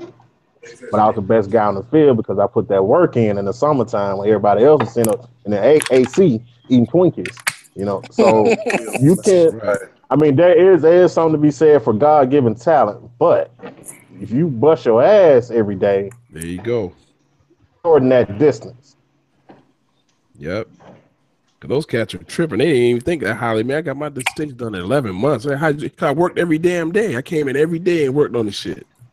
I was there before the professor was there. Now, to your point, CX, because I didn't have that God-given speed or that God-given height, I ain't on the sideline deciding right now whether if I want to kneel or stand. Right. You see what I'm saying? So that counts for something too. But, just to even be on the field, period, and to eventually, go on to the next level, it took some work, a lot of work. The people don't see. They didn't see those long nights in the gym after everybody went home, doing an extra set on the bench, doing an extra set on the squats, doing 200 calf raises so I could dunk by the time I was in 9th grade. They didn't see all that. All they say is, man, you got some hops. No, I was doing them damn calf raises every night. Right. Yeah. While you was on the phone talking to your girlfriend. That's the same way with this music. When people used to ask me, how could you make a beat in 5 minutes? You think I just woke up and said I could do it in 5 minutes? No, man. It took years of practice to be able to do that, man. And that's not something that Hard just work. happened. Yeah, the News 10,000 break. hour, the 10,000 an hour. Hard work beat talent when talent don't work hard. Hey, news break. 10,000 hour rule. Yeah. Syracuse just knocked off number 2 Clemson. Praise God. Wow, that's what I hear in the background. That's why they play the games. That's people don't understand. That's why they play the game. There you go, Wallace. People do not. That's the outliers rule, the 10,000 hour rule for expertise, right? Yeah, you're right. I read that book. Malcolm Gladwell. Yep. Malcolm Gladwell. Yep. Because I tell you, that's just 10,000 hours. That's just like saying the time is. You know, like everybody and their mother have Waves plugins, but a lot of them ain't gonna be able to mix like Wallace or Dixie. You understand what I'm saying? Even though they make it easier to mix, but you still can't replace what y'all could do. That's a gift. It took. Let me speak on that. I tell anybody, it took me. I started doing music in 2010, so it took me 7 long years to get to this point at being able to mix. And I still ain't where I want. Still nowhere near some of the better people, but just to get to this point, it took 7 long years of trial and error, YouTube, university, reading books, testing this, testing that, redo. It took a long time. Right. And here's the funny part. Look at this generation. You know what they want? Formulas. 5 things do you do? Like, no, you gotta listen. Right. And perceive how it sounds. It's not a formula. It's an ear. You hear it. You gotta hear. They don't want to sense. It's deeper than that. You have to fail. Multiple times. You have to fail. Think about baseball. Baseball, the best players in the world, only hit the ball into fair territory and get to a base 33% of the time. Right. Wow. So consider if you don't have the grit and the determination. One thing we talk about a lot is our kids have grit and resilience in the fact that they come from the hood and they walk through dangerous territory every day. Every day. And that grit and resilience is there, but that grit and resilience in a lot of situations is restricted to that. They don't apply that same mindset towards the understanding that school is a way for you to be able to change the life of your family. Right. You know what I'm saying? And I don't even buy into the fact that kids don't have people, or high school kids, for example, don't have people around them that have shown them or that's showing them the fact that, this is what you got to do to make it. I just think that there's a belief that somebody is always going to bail me out. Yeah. Somebody always going to bail me out. Oh, when you tell them they're going to fail, I have that with master students. They look at you crazy when I told them to get help 2 tests ago and it's the day of the final. What can I do to... Nothing. You failed 2 exams. This is the 3rd one. You're going to fail the class. And he looked shocked. Like, you failed all the exams. And here's the last one. How are you going to pass? Come on, Professor. How mathematically are you going to pass the class? Can I get some extra credit?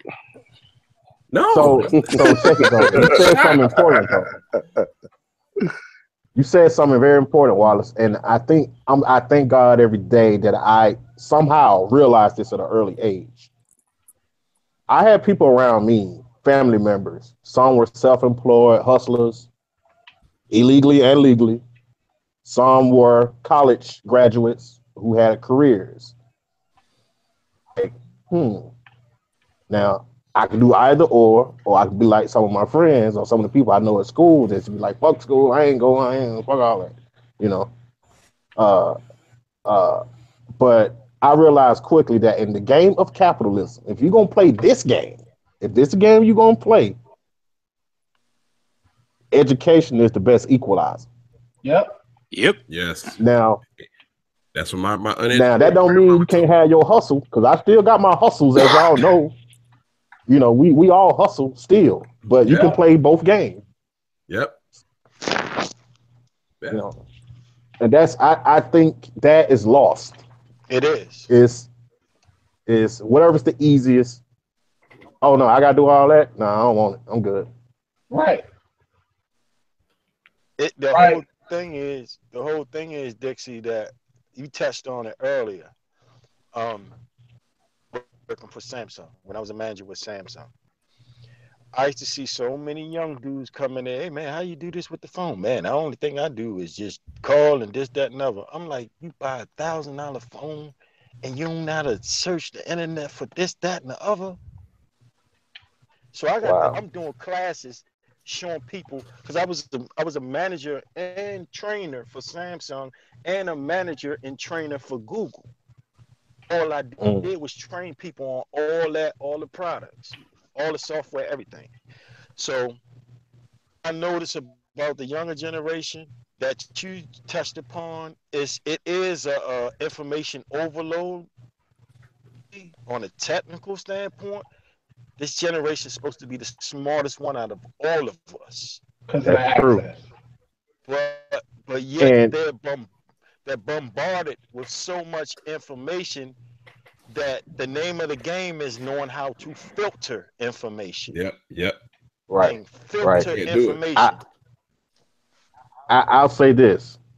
I would like to believe, I would like to bet that those of us on this panel who have children are doing the right things and are learning what they're supposed to learn.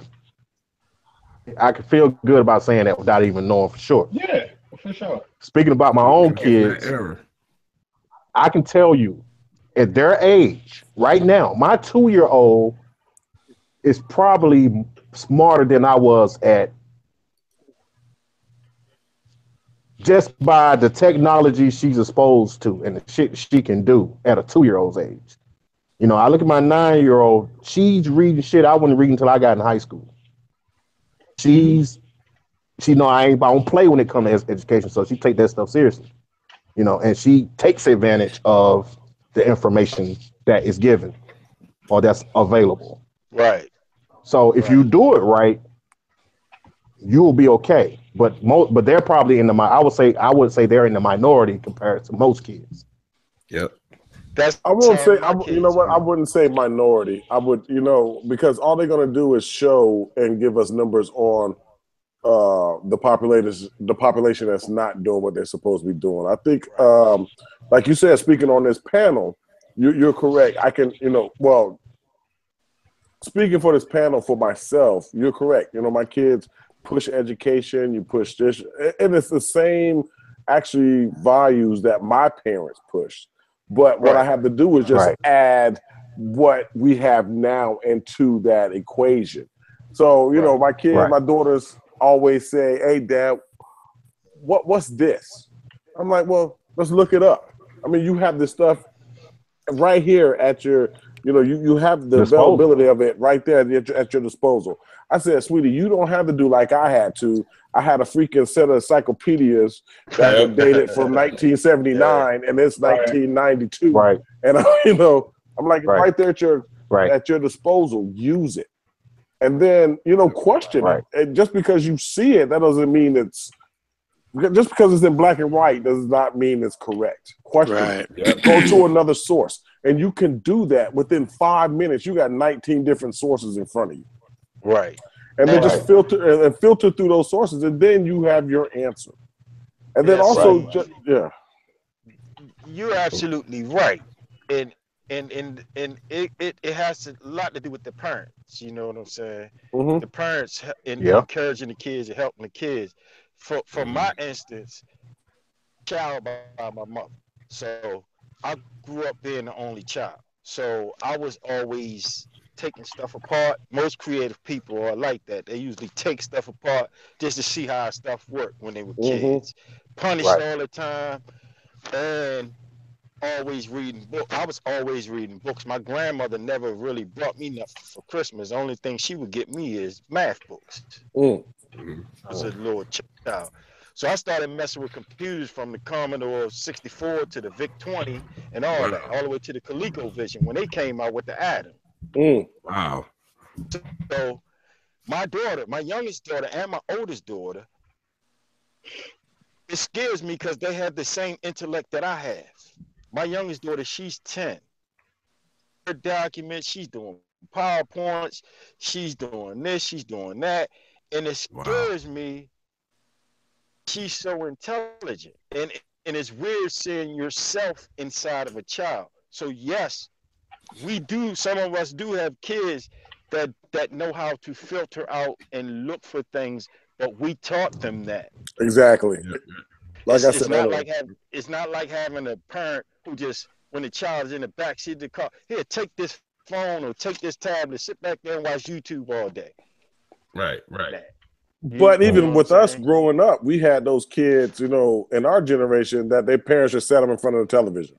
Yeah, we weren't allowed to. You know what I'm saying? We did any TV. They sat them right. That TV babysitted them kids, and I mean, we had them. We were growing up, and some of them turned out okay, but then some of them, they got places for them right now. Right. Yep.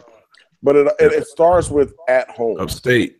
Yeah, it does. It starts at home. Someone in that house, and then and lastly, it's free will.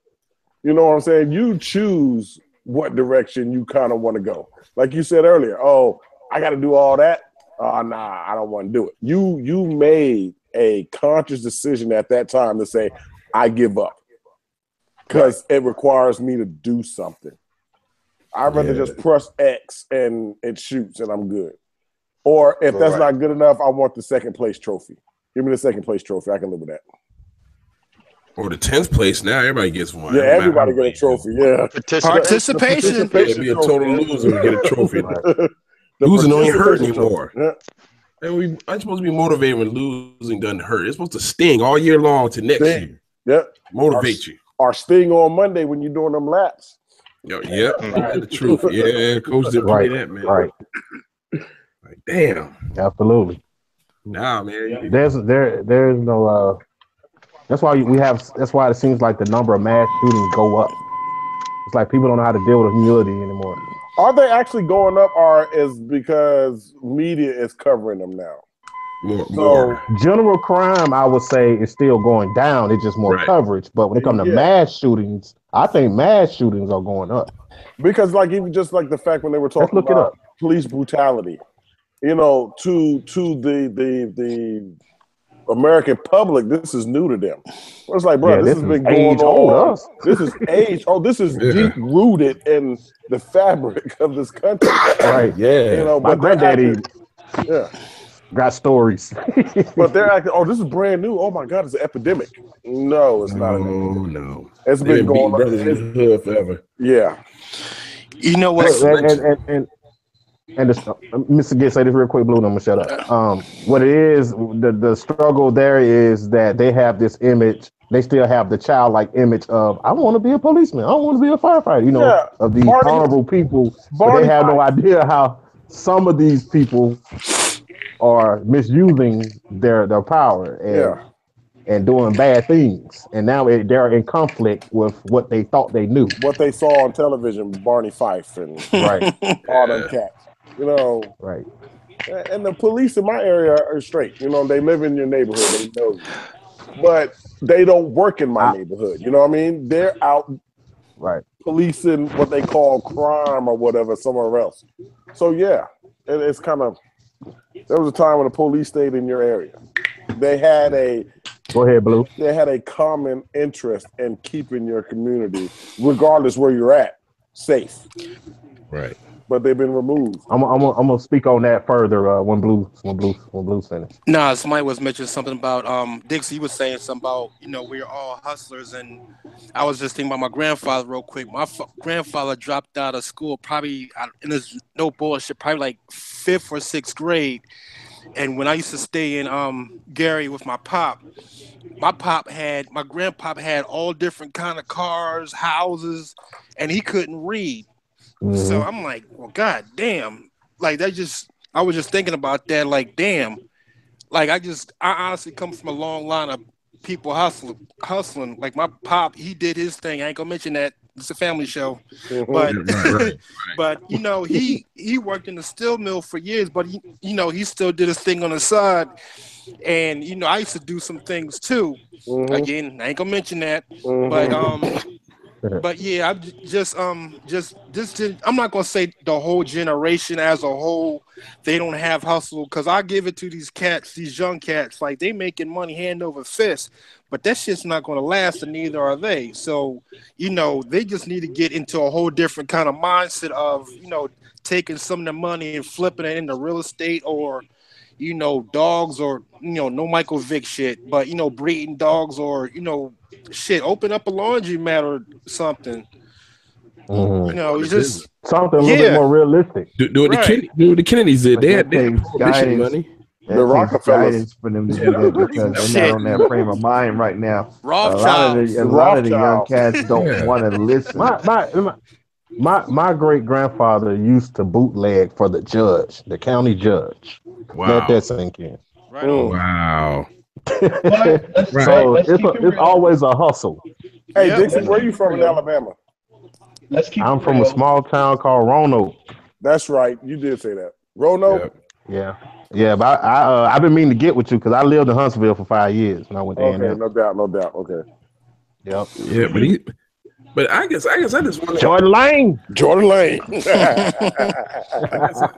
guess I'll be wondering what green room. What are these guys passionate today, man? What I have trouble getting a sense of what moves them, because it's kind of seems like nothing. You know, the ones I deal with, like the students, having a million followers on Instagram. Yeah, what moves them? What matters to them? I guess is what I'm trying to get at. I don't see it. There's no direction. Perception, and here's the thing: I don't even want to just put it on kids or young people. I think that we all suffer from that. Many people in our society suffer from a lack of coping mechanisms. Like, so we turn towards smoking bud, or you know, drinking to block out the pain that we might feel. And I'm a person that if you choose to involve yourself in it, as long as it doesn't affect your money or affect your family in a negative way, I can't necessarily say that I'm against it. But I'm talking about like it really manifests itself in terms of kids. I got a story to tell that just blew me away this week. I can't really say it. I'm gonna say it after dark, but I just put it like this: kids have a very difficult time with not realizing that. I mean, they have a difficult time when they recognize that they are not going to be able to do something. Like, nobody's going to help you. This person is better than you at this point. So as opposed to saying, I'm going to compete and I'm going to improve and I'm going to get better, they just say, I'm going to attempt to dim that person's life. Wow. Instead of trying to shine like them. Yeah, there's no get up. Yeah.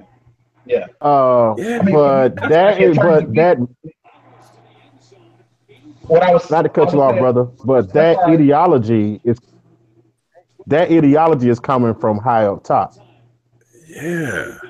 Let me explain. How often do you hear this?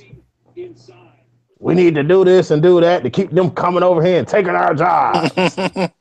You know, but taking what jobs? Though? What's wrong with competing? Yeah, but see, the problem with that whole thing with that taking our job shit is the fact that they're not qualified half the time. They're not taking our jobs. The jobs are being moved to their locations.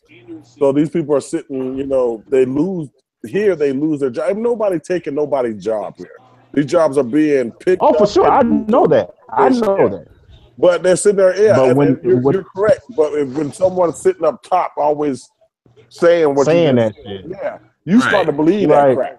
Okay, like I was taking jobs that people don't want to do half the time. Exactly. Because I ain't working in no fields. I'm sorry. I got to, you know. I already paid those dudes, brother. I did that already. I did that as a kid. In the hot sun all day in Alabama, burning up, black as coal. I'm done with that. Yeah. I'm not saying I'm above it, because I will do what I have to do to feel exactly. However, I have, put shit into place to where I don't have to do that anymore. Exactly. I've took that hard road when I didn't really want to take it, but I knew in the long run, because I can see past my present situation that it's going to benefit me in the end. So I went down that road. It was hard, but you go down it, and then you reap the rewards at the end. It may not be immediate, but you reap those rewards at the end.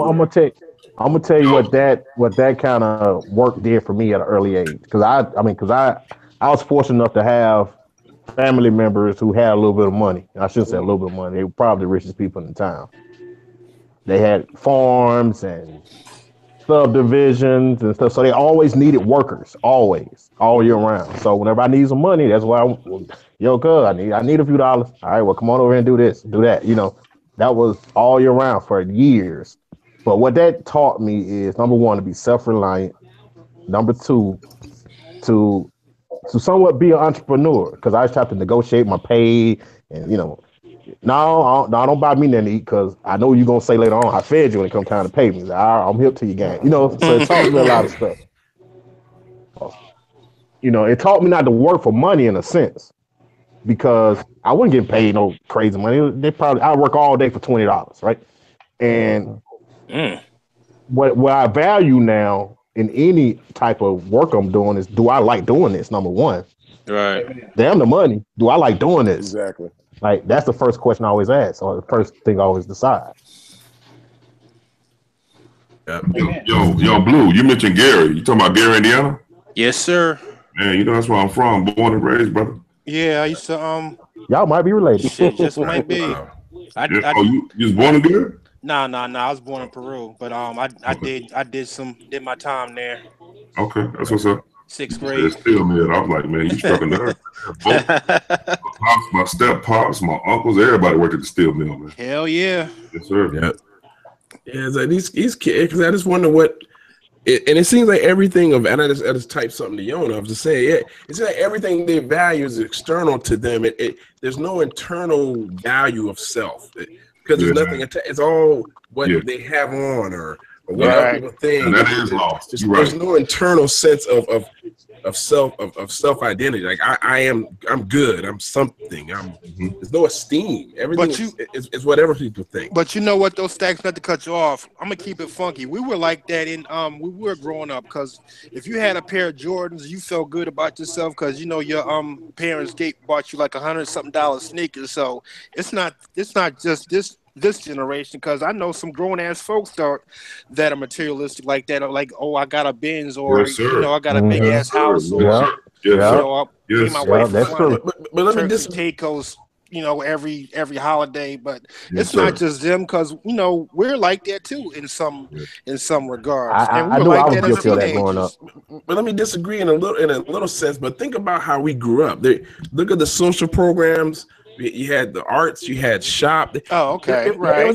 There was that thing you knew how to do well that gave you identity. Hey, that cat can work with wood, or that dude plays an instrument. He's what you were saying, yo. He's a football player. That built that. He's a football player. Yeah. Yeah, competition. that built competition. And esteem. Yeah, because I was about yourself. Right. If you were sitting in number one chair trophy, there you go. And I wasn't there, I knew what I had to do. You know, it wasn't jealousy. It was like, that's what I need to do. Exactly. I gotta practice that extra hour. You know what I'm saying? I gotta work for it. Yeah. Right. But I think that's why people like us, we don't get too souped. Even if we achieve a level that's pretty good, we know there's levels to it, man. Because I've been through it all, man. I've been at the very bottom, and I think I've been at the pretty, you know, not the very top, but I've been pretty good.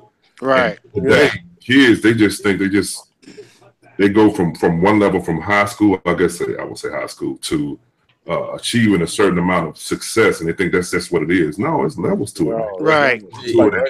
I'm gonna use a perfect example. When I went to high school in Philly, like a lot of cats used to have Gucci sneakers and Lacoste sportive sweatsuits. Like, ain't no way I'm gonna ask my mom for a pair of $200 sneakers. Right. Like at that time, like it was like a lot of drug dealers, and you know they was buying that shit. But like looking back, I don't know what their home life was like or whatever. Like they probably got on like $200 sneakers, $300 sweatsuits, and no food in the fridge. Right. So you know, exactly. don't know. It's just how people grow up, and you know what they're accustomed to and what they want out of life. That's basically what it comes down to. Oh, and the other issue too, I think, is I think CX touched on it earlier. Short attention span theater. These parents have them into 100 different things. There's no focus. They can't develop skill in any one thing because they do 10 things. They play soccer. They do this. They do all this. Yeah. They don't specialize. Like, how do you get graded? And they're mediocre at everything because they don't concentrate. Right.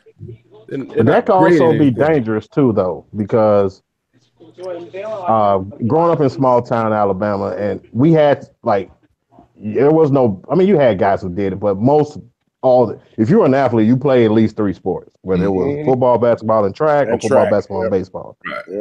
You know, and some people had more opportunities because they didn't specialize. Because I'm afraid of ever putting all my eggs in one basket. Oh no, not totally, but they have an appointment every day. They're doing too many things, like 2 or 3 things, not 10. Yeah. But you know what? At a certain parents saying that. Yeah, they're at a certain age now, like Dixie was saying, and in the high school, especially down south, when I went to school, you know, most kids that were in sports, they were a triple threat. It was either basketball. It was basketball, football, and track, or whatever.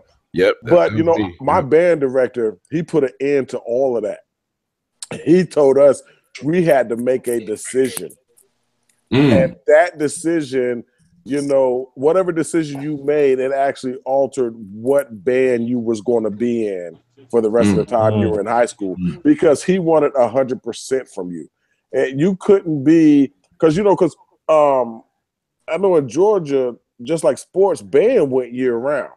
So we had marching band, and then we had 3 different bands in high school, from concert to wind ensemble to symphonic, and then you had the jazz band after school, and then you had the winter concert season. You had all these different things going on, and he wanted you to commit. So either you was going to play sports or you was going to be in the band. You had a decision. It was kind of no, but actually it was like that at my school too, believe it or not. But here's the thing: you couldn't do anything that was in conflict. So if you played baseball, you couldn't run track. No, if you were playing football, then obviously you couldn't do cross country. Yeah. Right. Yeah. So you couldn't do things in conflict, but you could do multiple things. But I tell you right now, if I could do it over again, I just would have been in a band. And I'm gonna tell you why. Because the things I would have learned in the band will be still paying me to this day. True. Yep. You know what I'm saying? And that's why my kids, my 2 older kids, play 2 instruments already. Yeah. And I realized I wasn't that good at sports, so I just chose band. But that's the stuff you're not thinking about, because I did band, I did choir, I did arts class, I did it all. Right. Because in the 90s, in the late 80s and 90s, athletes was pushed, every day on TV. Michael Jordan, Bo Jackson, Wayne Gretzky, every day, all day. That's all you see. So that's what you aspire to be. But if I would have known what I know now, and I kind of got into it with my brother last time I was at home. We didn't get into it. We just had like a little lighthearted debate, because he was like, talking about my son. And he was like, yeah, you should be playing football. I was like, why? I was like, his dad already been through that. I know what that game is. If you don't have the physical attributes, if you're not over 6 feet or don't run a 4.4, you forget about the NFL. Yes, there are a few exceptions, but I can tell you from experience. I'm just talking about walking. When you get older, I ain't even cut you off this story. Yeah, I walked into these colleges' rooms, and before they even looked at any film, they looked this. Oh, I was 5'9.5". Said, "Nah, we good." You see what I'm saying? So I already been through that. So a lot of cats that's under 6 feet that's in the NFL, bro. Yep. If they run they play cornerback and run a 4.4, and they run a fast. They fast as lightning. That's what I said. If you under 6 feet, you better be running. The 49ers told me that themselves. Said you cannot be 5'9" and run the 4.6 in this league. The scout told me that himself. Dixie, not to change the subject, but did you hear? Leonard Fournette broke a 90-yard run the other day. Did you hear that motherfucker was running 22 miles an hour, dog? No, I can believe it. Fournette runs like a 4.3 40. I can believe that. Yeah. They said it was like the fastest anybody ever has been recorded running on the football field. I can believe it. He That's the deal. What about that, Kevin? But they said he was but Wallace. I mean, not Wallace. What the NFL works, Davenport, is you can't be short and slow. You can be one or the other. Now, knowing, what my son's probably going to be height wise, I was like, man, if you like music, I just like 3 years ago. Why don't you just go and learn some instruments? Join the band. He joined the band. And he loved that, and he on his second instrument now. He can do this the rest of his life. Playing in church, playing in a band. In addition to, we back to that capitalism and that hustle again. Because he going to college. I'm gonna make sure of that. And he's gonna have that hustle too with that music. You see what I'm saying? There you go.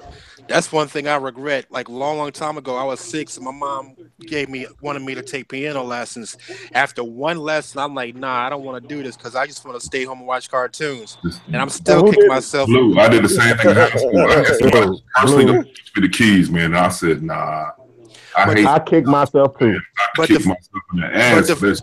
But the funny thing is, on the piano, I can play certain things by ear, but I want to learn how to read notes as well as writing and theory. But then at the same time, I had a cat who I had a guy who did beats with me back in the day, and he said that he actually learned the keys, learned the actual formal way to learn keys. He said it hindered him as far as making hip hop because he was so structured and he knew everything that was supposed to be. Everything has its place and all that. And it kind of prohibited him because he knew how stuff was supposed to be. So that's the only reason I did it. And later in my life, decided to actually take up the keys because. I think Blue captured the very essence of the issue. Is that the question is whether or not you can force your kids to do anything. And obviously, no disrespect to your mom, Blue, but at the end of the day, can you force your kids to do something? Like for me, like if I'm a disciplinarian in my school, for me, I never got kicked out of school when I was in school. I did. For me, that would have been. I never did it. That would have been for me. That would have been a death sentence. Yeah, I couldn't play sports if I got kicked out. So that's pop would have killed me, man. I told y'all, my mom don't play fair. I told y'all. We had 2 events going on in my hometown, and she borrowed me from both of them one summer. Boy, I was on the straight and narrow after that. But what I'm saying is, you have the ability to tell your kids, "No, you gonna do that shit." Right. You doing that shit. And you know what, though, Wallace? In hindsight, I wish you would have made me stick with it too. But you know what, Wallace? You might like it. You might have resented her for forcing you to do it. Thank you. And you know what I'm saying? You might even not even have wanted to be an active participant in it. But these days, there's always a way out. There's always a way out. I give you an example. We got a little boy that's a hard-headed boy. We started support groups at our school, and I sat down with him and I told him, I said, look, you're gonna be here you're a freshman. You're gonna be here for 4 years. In middle school, you almost flunked out of middle school, basically. Ain't nobody saying you stupid, but why don't you get in this group of positive people that's intended to help build your skills so we can guarantee that by the time you become a senior, you know what I'm saying, you will have some skills and you will have, your grades together.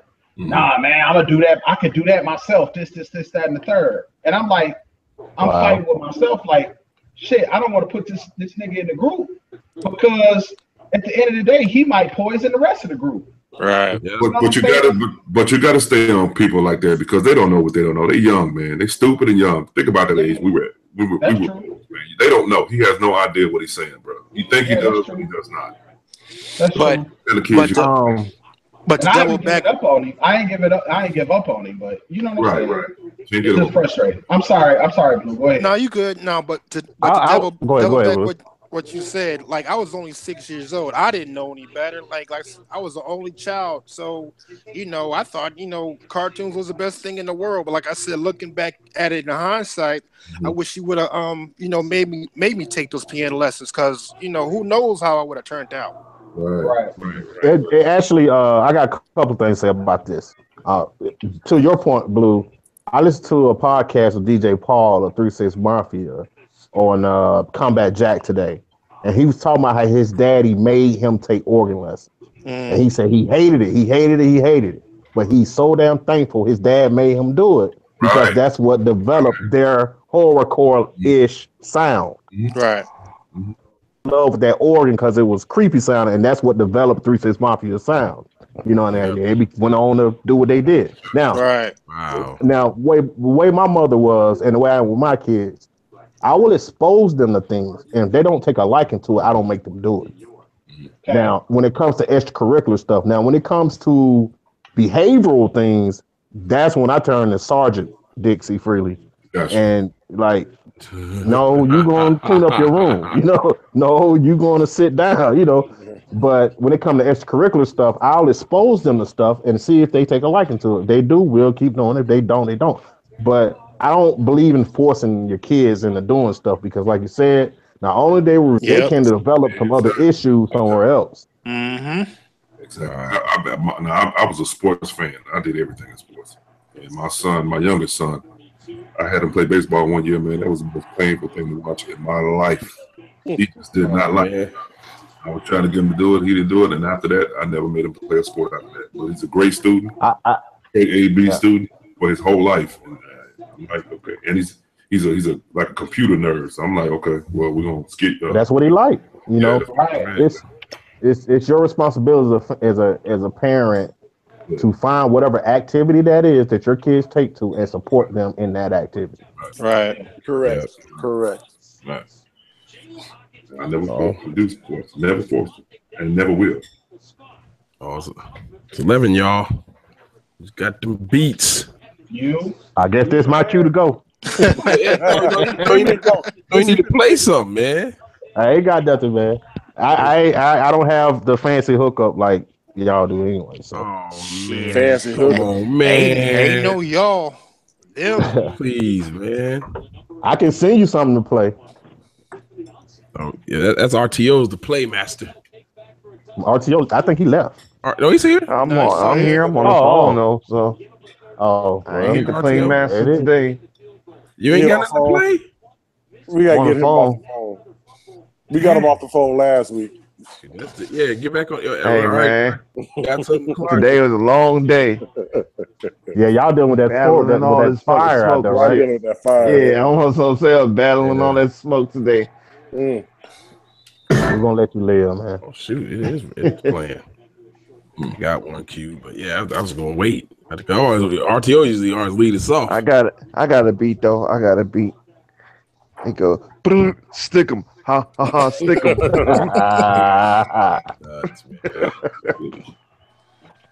I'm gonna send you something, Stacks, if that's okay. What was it? Was like an MP3? Davenport be playing. Davenport got the good audio. Yeah, he plays through, right? See, I played this through the speakers. My crap stuck. Want somebody better than me. That's why I put on IG.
That was dope. Right on. Thanks. Davenport, you taking submissions tonight? You got better audio. Take submissions. Man, my audio ain't the best, but I mean, if you want to send it, I will. I'll play it. It's coming your way right now, Paul. Huh? It's coming your way right now.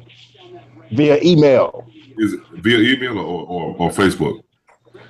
I'm gonna do email. Facebook be tripping sometimes. Okay, I didn't know if you knew my email. Like sometimes I try to send somebody through Facebook and it'll be an error.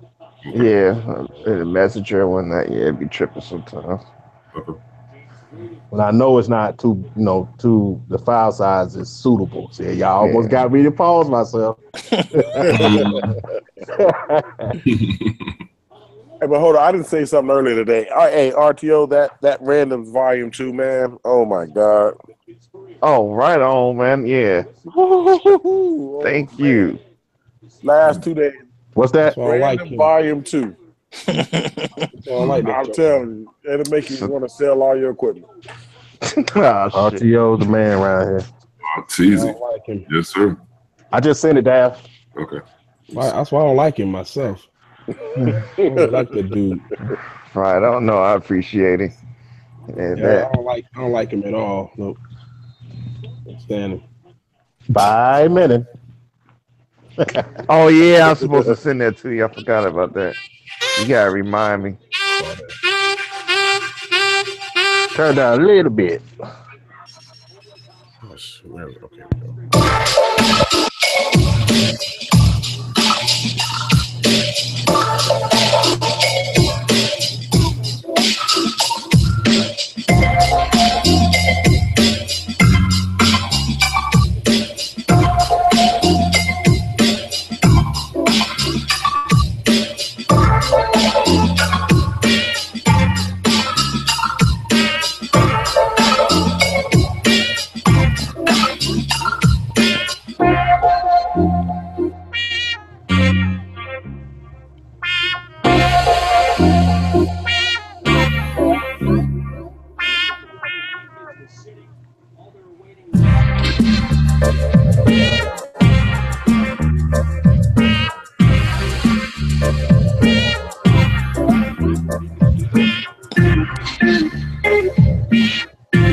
Okay,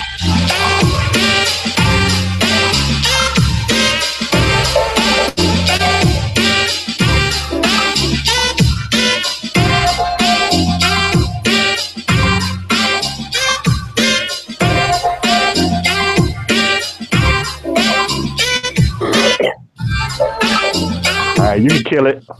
God damn, Dixie. Yeah. You can kill it.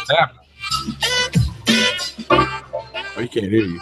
Oh, Jam's a snap. I'm saying you can kill it. Damn, Dixie. Right on, brother. Yeah. dope. Good looking out, bro. That's dope. Kill it. Appreciate Thanks it. for blessing us with some music, bro. That was RTO. What was that? Grover Washington. Yeah. Could y'all hit it okay? Yeah, it was a little loud, but it was cool. It was thumping. Okay. Cool. Yeah, that's dope, bro. I was supposed to sound banging. Damn, that's a half an ounce funk right there. Yeah, man. That was Grover Washington. What was the name of that? What was that sample?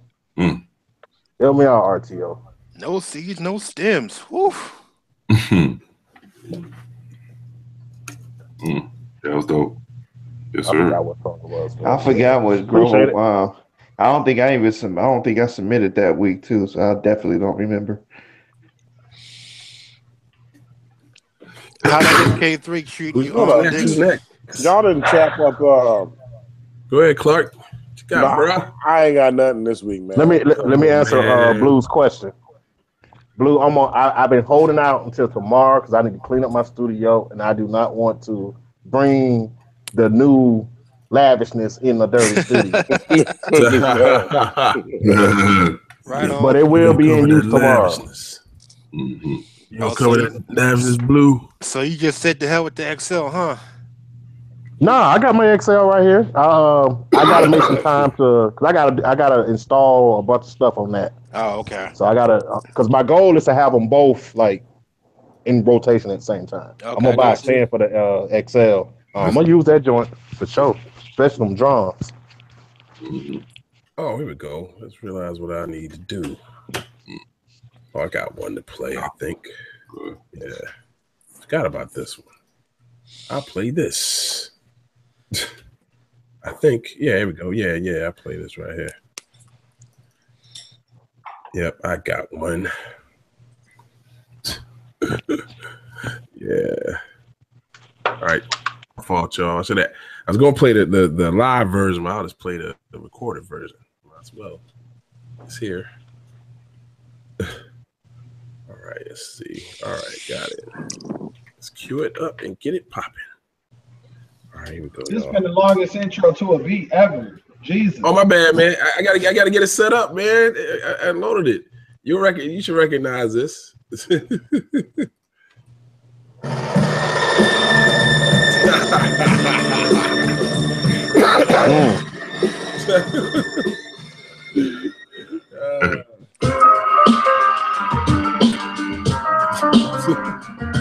Nice. Oh, you already know it, man. Oh.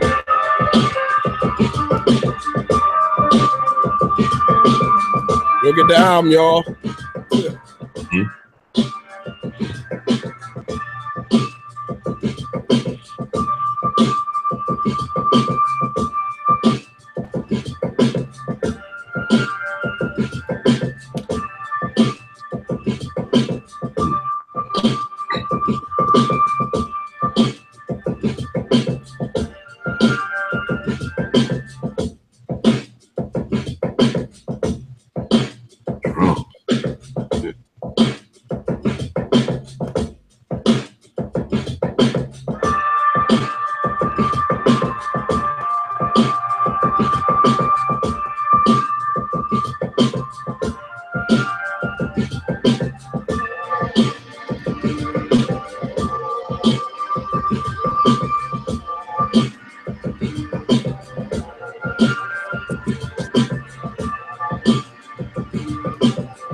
Yes, sir.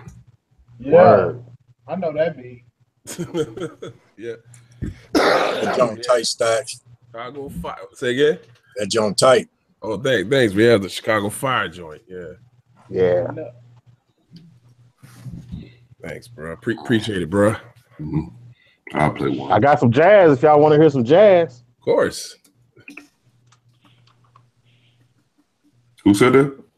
So I got some jazz if y'all down to hear some jazz. Yeah. Go ahead, brother. Whatever you got, bro. Yeah, send it, man. I just sent it. Okay. Whatever you got. Turn down a little bit, though. Turn down a little bit. I'm going to play one before I play yours, if that's okay. All right, cool. That works. What else I got over here?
Now I'm gonna do you just like you do me. I'm gonna do you just like you do me. What you make that on? Hold on. That was you, Davenport, or was that one of Dixie joints? Davenport. Man, yeah. I wish I had those chopping chops. Oh. All right, hold on. Let me see. Let me look for yours right quick. Yeah, it's I titled it Jazz. It's me attempting to do what I perceive as jazz. Whatever. I won't call it jazz. Yeah. Still ain't answer my question though. Prefaces. What's up? What you do that on? I said on the MK3. Oh, MK3. Whoa, hold on. You got MK3? Yeah. Oh, you won't tell nobody, huh? Y'all be taking pictures and flexing. Y'all be flexing and taking pictures like the rest of y'all cats. Wow. Hey, Wallace. I ain't had nothing new in a long time, brother. Let me live. You been holding out. Taking. I don't had this dusty old MK2 for what, about 3-4 years now. I know I didn't get the studio like you did, brother. You were setting up that picture like you set it up like you wanted to have it very specific. I saw somebody took a picture and had like a little drink of cognac on the picture. Oh, flag in the background showing the MK3. I'm like, I hate all y'all cats. I wish I thought of that. These lavish dudes, man, with these lavish machines. I told you I was getting mine. There ain't no secret. Yo, everybody in the chat, I got an MK2 for sale. All right, Dix, I see it now. Let me get it. All right. Turn it down some. Just a little bit. Just a little bit baked. Do.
Yeah, Jimmy Hollycourt, 55377.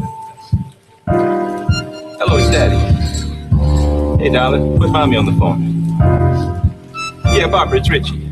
Yeah, look, I ain't never coming home no more. Take it easy.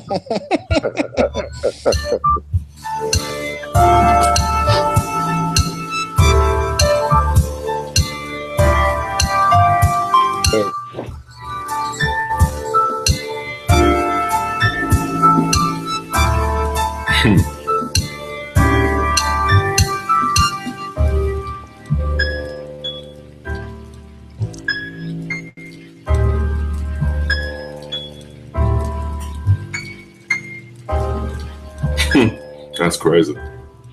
Yeah. Dope. Yeah, that's dope. That's great. That's dope, bro. That was dope. Real nice. Appreciate it. That's great.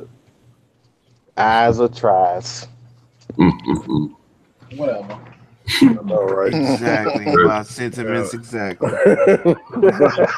Dudes with elaborate machines, man. Elaborate machines, man. Oh man. Right. Oh, don't try to trust the MK2. You treated me well. But time you gotta go home. You gotta get the hell up out of here. The way my bank account works, you know. Right. It's dope. You know. That's funny. I've been thinking about going the Zounds route. I ain't never really did that before. Shit, that's how I get all my gear. But I don't go Zounds. I use PayPal. You know, PayPal has credit too. Yeah. I'm thinking about I'm gonna kind of reward myself. I got a goal that I'm trying to accomplish, and once I finish that goal, I'm gonna go ahead and I'm gonna give me one. Yeah. I imagine Zounds is the same way, but the first 6 months with PayPal is interest free. I'm on the fence. I'm on the fence with that MK3 though, man. I want to see what the software update gonna look like first. Yeah. I feel that. I feel that, CX. Now that I purchased it, I probably could have waited, honestly, because it's got some dope features, but I don't see what it does much more than my studio, honestly, except for the little strip. Same thing. I mean, it's basically the same thing. The audio is in the touch strip. Yeah. Yeah. The leap for you probably wasn't as big, but that touch strip won't get used. You know, coming from an MK2 to that may be a little bit bigger leap. Understood. Right. I got something, man. Oh, let's hear that. And now it's over. Yeah, it's over. Grand opening. Grand closing. I'm not battling you, CX.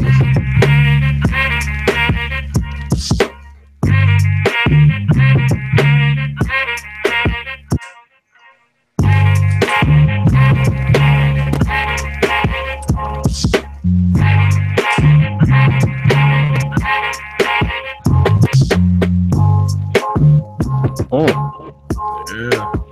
Yeah, that's crazy.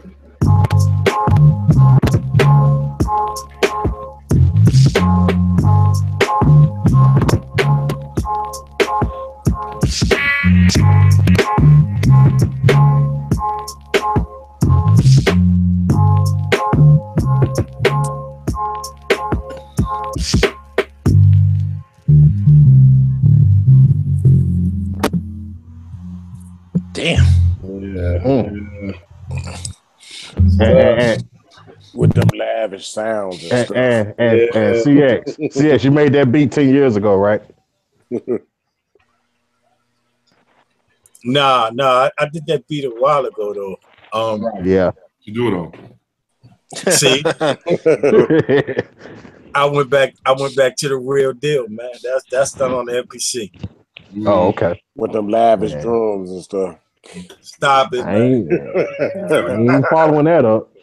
No wonder y'all, somebody else got some. I got one. I think queued up here. Find the right spot. Old joint. Fucking snare.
Okay.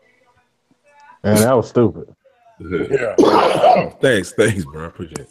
Good Lord. That's actually an album outtake for the one I put out, man. Oh, really? It didn't get. I didn't get the vocal track for it as the instrumental. Right. I would put it on there too.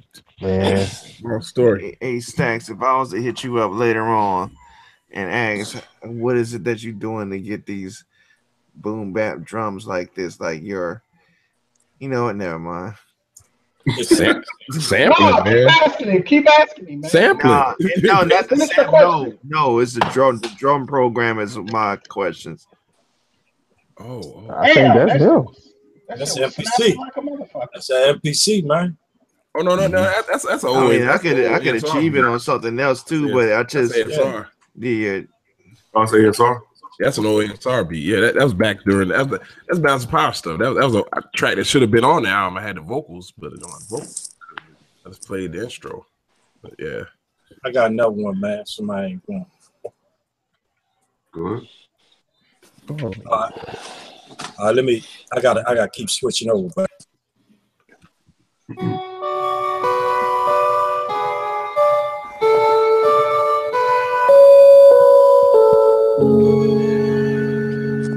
The fuck is this?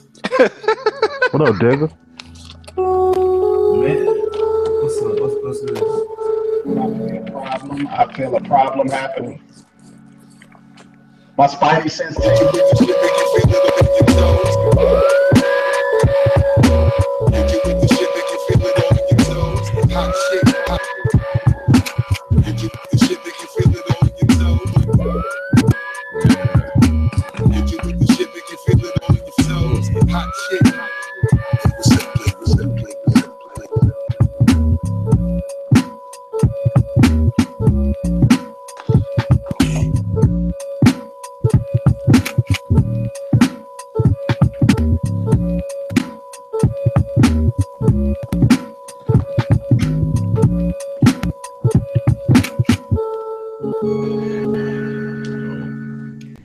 Styling my metaphors as I formulate my flows. You know what I'm saying? That's crazy. See, that's what I was talking about with machine. Like, see how I just stop the beat and the sample keep playing? Yeah, I know exactly what you're talking about. I know exactly what you mean. You can do that in Machine too. You can, but you got to set the endpoints in order to do it. Yeah, I like that. That's just play like with the MPs and Ableton. You could just set it up so it could just play, but right, you gotta do extra shit. You gotta do extra shit with Machine to do that. I got one more, Dav. Okay. And I'm bowing out. Okay. I can't play any of that stuff. All right. The CX is embarrassing me over here. Stop it, man. I can't play any of that stuff. All right. Come on. Oh, you mother. Oh.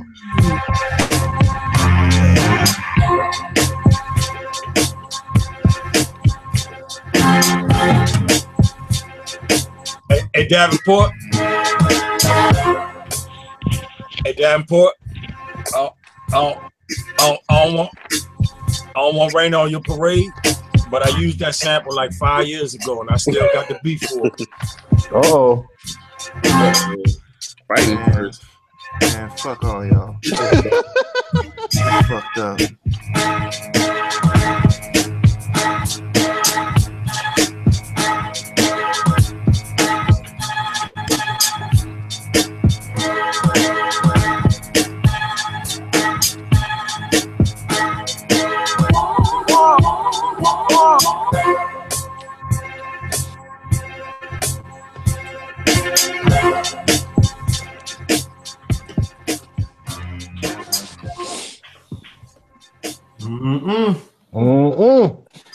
Yes, sir.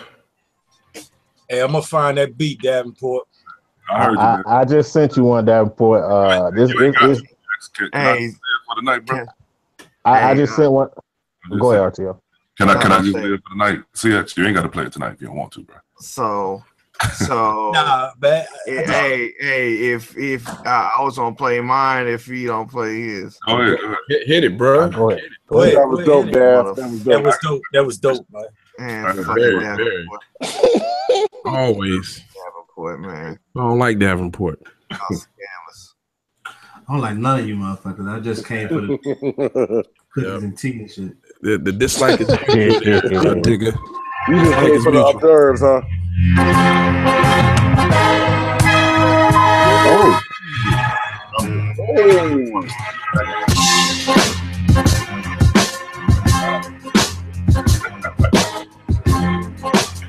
You talking about help wrong.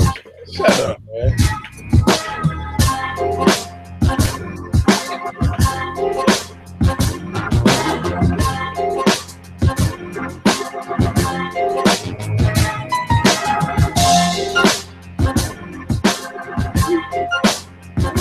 Oregon. Yeah.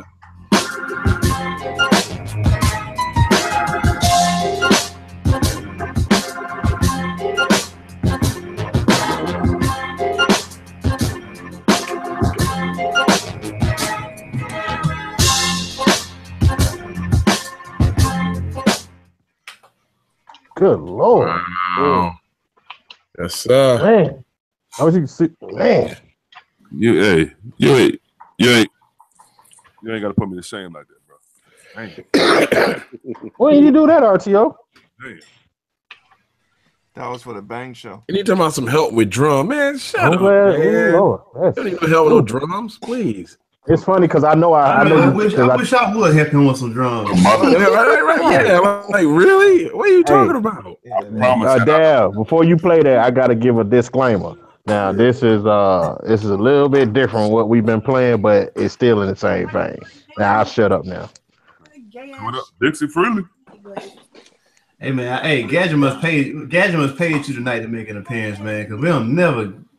No, Wallace got on here talking about they weren't playing no real hip hop on the radio in the 90s, and that set me off, so I had to get on. Okay, no, that makes sense. There we go. Woo. Here, this is RTO.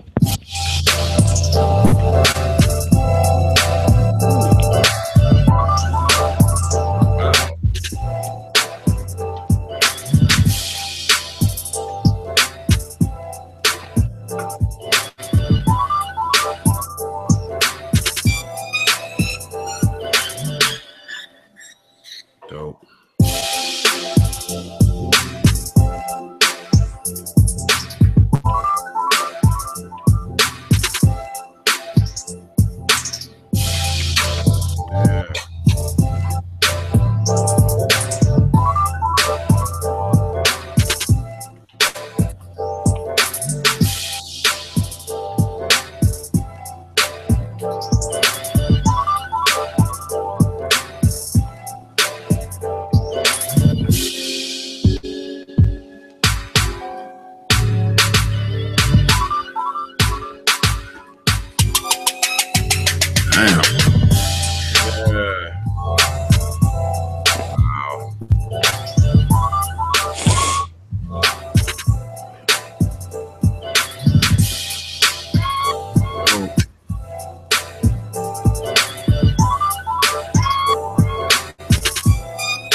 Motherfucking Dixie. Yeah. Whoa.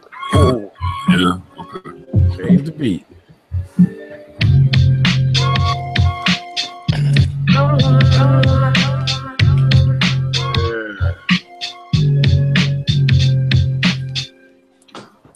Then just go back to the other shit.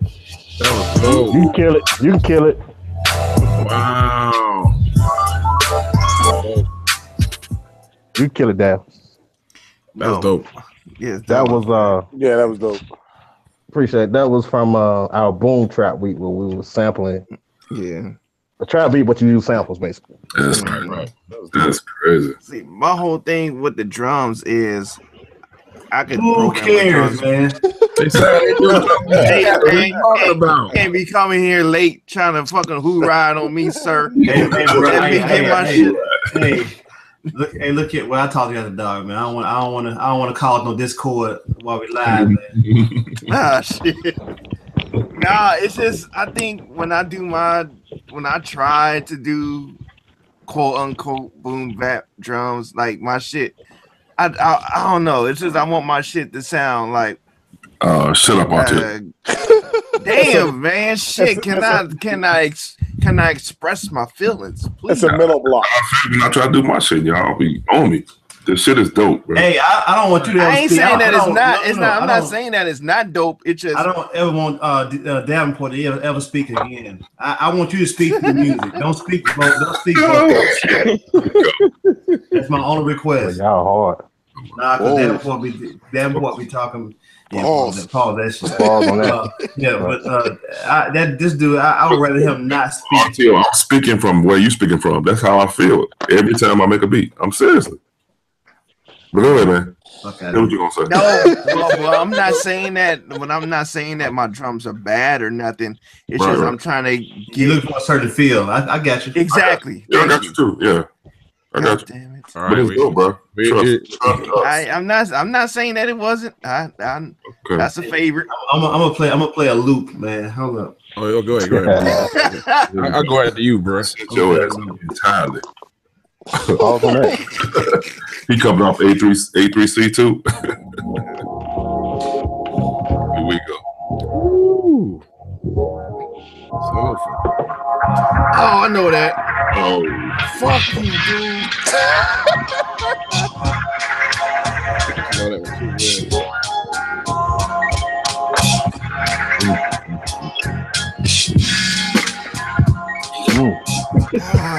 No, that was too good. Yeah, like that. Yeah. Let me find that damn song.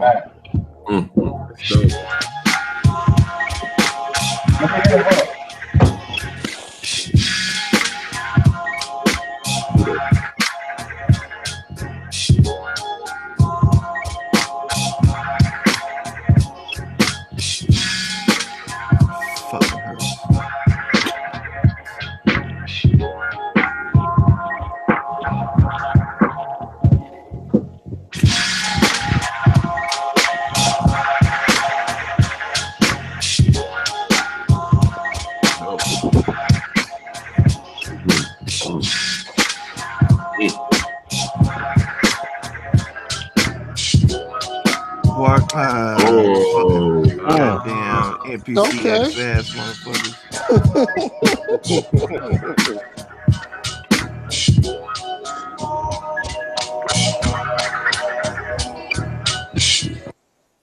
Dope. Damn, you. Wow. Yep. That was you still in Georgia? You back home, bro? I would like to hear. I'm back. Man, you should have stayed. I just want to say I cannot wait to hear Mav Lee. That's all I'm saying. I'm saying I bet that's gonna be crazy. Man, that's crazy. I bet that's gonna be crazy. I know that's gonna be crazy. It's gonna be all right. Like a beat. Mav is clearly carrying me through this whole process. Whatever. Oh, okay. It's too red. Let's see what we got here. Oh shit. Oh, god damn. Oh, place. Hey, don't you know, Stacks? I haven't received my vinyl from Paul Nice yet. Wow. Really? Wouldn't be surprised. Do a slow sometimes. Yeah, I ordered this record about a month ago, man, and I got the MP3. I mean MP3. I got the waves for it, but I don't have the actual vinyl.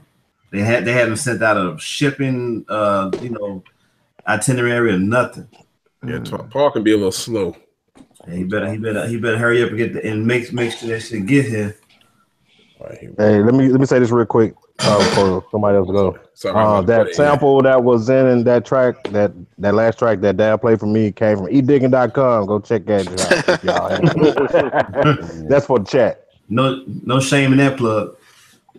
Hey man, gotta pay bills around here, man.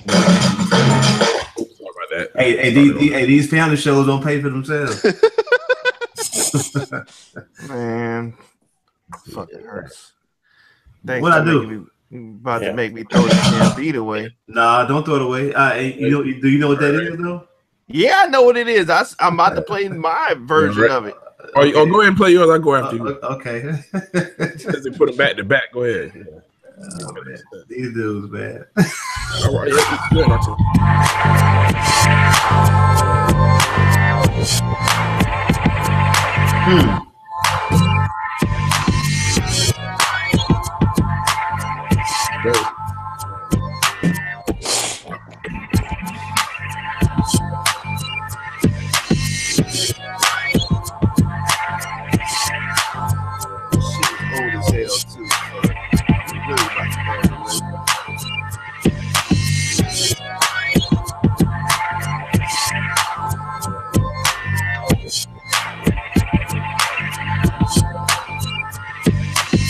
Don't you throw that shit away. I miss my gosh.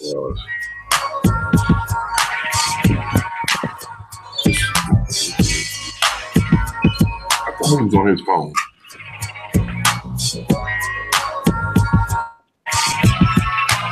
That's your fault, Dad. Whoa, wait a minute. Don't say nothing for a second. I just want to say this. I'm about to put you in the same category as I put Davenport in. I don't want you to talk. Just play beats. I can hear E40 on that. Yep. That beat needs to be redone. Then let's just say that. Bro, get out here, man. No, that shit old as fuck, man. I learned good, new though. shit Don't from matter. there. Old to you. Yeah. No, I mean I would I like just change you. mixing wise. I would Sound change dope to some me. mixing wise. I would change some shit. Like That's just mixing. Only thing I would probably do is your sequence for the with the chops and stuff. Bump it up a tad bit. That's it. Everything else sounds like it's supposed Hey, to you do. know what? When I did that beat, that was when I first started using Ableton, and I chopped that shit just using the waveforms itself. Okay. Like it was no pad pressing or nothing. I just grabbed a wave here, move this over, reverse this, move that over. Did like that then. Okay. Yeah. Man, that's crazy. I was like, oh, what's really dope about this group? Everybody got a different ear, man. Yes. Nobody's the same. Yes. Nope. All right, got one. It's actually what I wrote to, but I'm not gonna play the lyrics. Please.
That sound like a Dodge. Was that a Hemi? Yeah, I'm like, that sound like a Hemi like a motherfucker in the background. I don't know what that was. That other sound. I ain't You can watch the monster truck rather. Oh, that was my bad. That was my bad. My bad. George drums are incredible. That's a break. You see why the fuck I'm asking them shit? But that's a break beat. That's a sample. That's a break.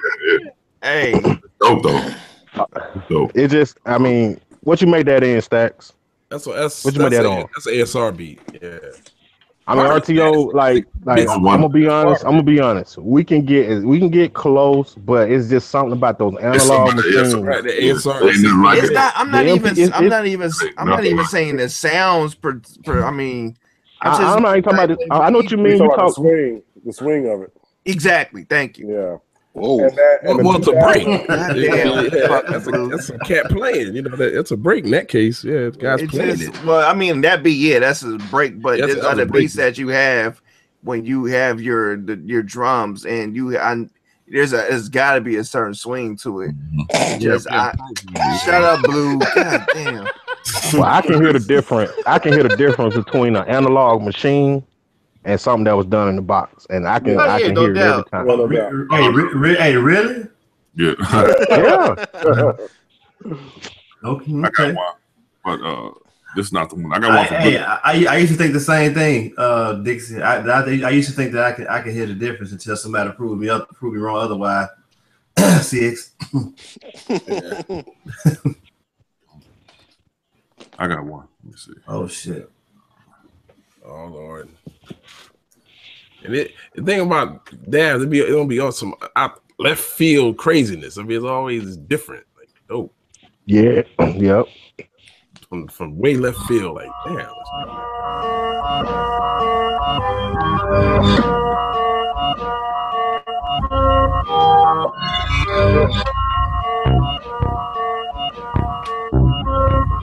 What with that bass?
Sheesh. Yeah, it was crazy. That reminds me of the joint the joint Dilla had on the Page 8 album, the Trucks joint. That just reminds me that I want to ask Dad something I don't need to ask him. Man, when we gonna get a project, man? Yeah, Dad be that. Only project you don't get a dab. The only project you gonna get a dab is Dad standing in front of the projects and Gary after he got a pork chop sandwich. No, Right. Not true. Not true. As a popcorn. Not true. Not true. And it's time he got it. He said he got it. Not true. But you know what, man? I'm gonna tell you something, man. I wish I could steal a Davenport hard drive and just come back home and just format. I was asking. I'm like, just send me some facts. I don't. You know what? I don't want Dad to tell me when he putting out nothing. I just want him to. In this particular instance, I want him to just surprise everybody. I don't want him to even tell nobody. Like, man, this is what I did right here, and this is this is what it is. Hey, man, hope y'all enjoy it. Stay tuned, fellas. What's wishful thinking? If you don't, I don't care. I'm gonna play y'all one more, man. If I could. So hit it, bro. Hit it. My next one is for Blue. But go ahead. Yeah, I go behind y'all. Let's pause. Sorry about that. Unless Principal Mims comes in and stops us. Pause that too. Yeah. Wallace, you ain't gonna bless us with some of your lavishness? Man, I got my studio laptop, man. I'm sitting in this love seat right now. Oh, okay. Playing 2K18, listening to. Oh, it's over. When you say the game, it's over. It's over. Ain't no beats getting played. Yeah, I'm up here. Hey man, listening to each other. y'all ass playing 2K ain't squad up yet. What's up with that? I don't play that same shit y'all play. I play franchise, but we can end it. If you show me how to do it, I'll do it. You talk about making your own player and all that. Let me shut up to the beat ball.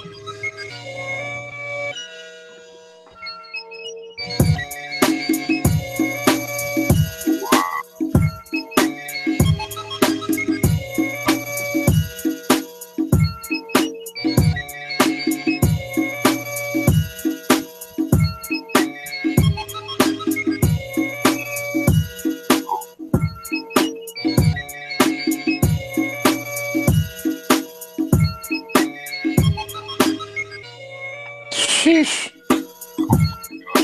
Whew.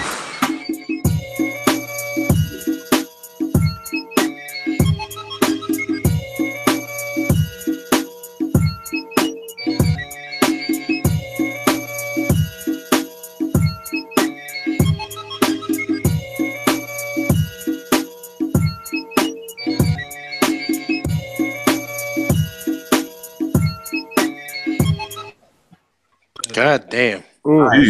That needs to go on Mavly, and you need to send that to Mav baseline on. Yeah. I don't know. It'll be. I can hear y'all. I can hear y'all on that for real. Motherfucking sap. It'll be so sick. Stilted Mav baseline. Do. Oh, y'all ain't shit. Oh. This was actually done on. Oh, shut up, nigga.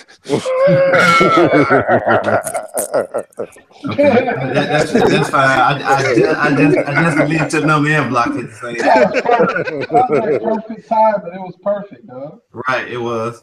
But now that was done on the push. Oh, okay. Okay. Crazy. Wow. Hey, I got one for Blue.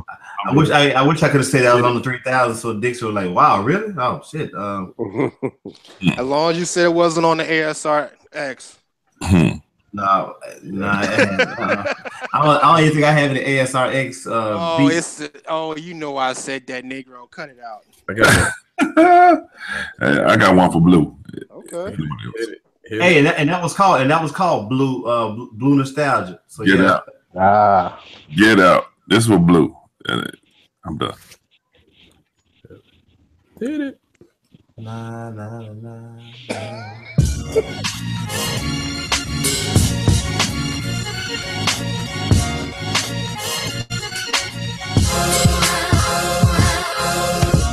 Oh. Oh. Yeah. Hometown's laughing at me.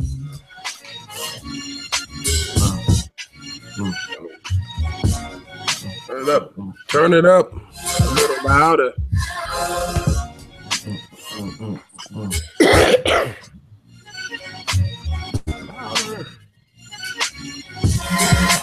There you go.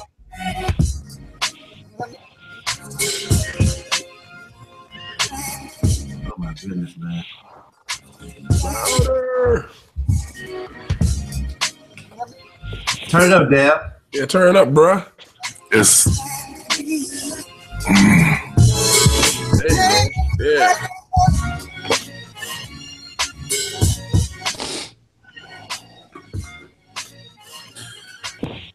Man, you got me over here feeling all inadequate and shit.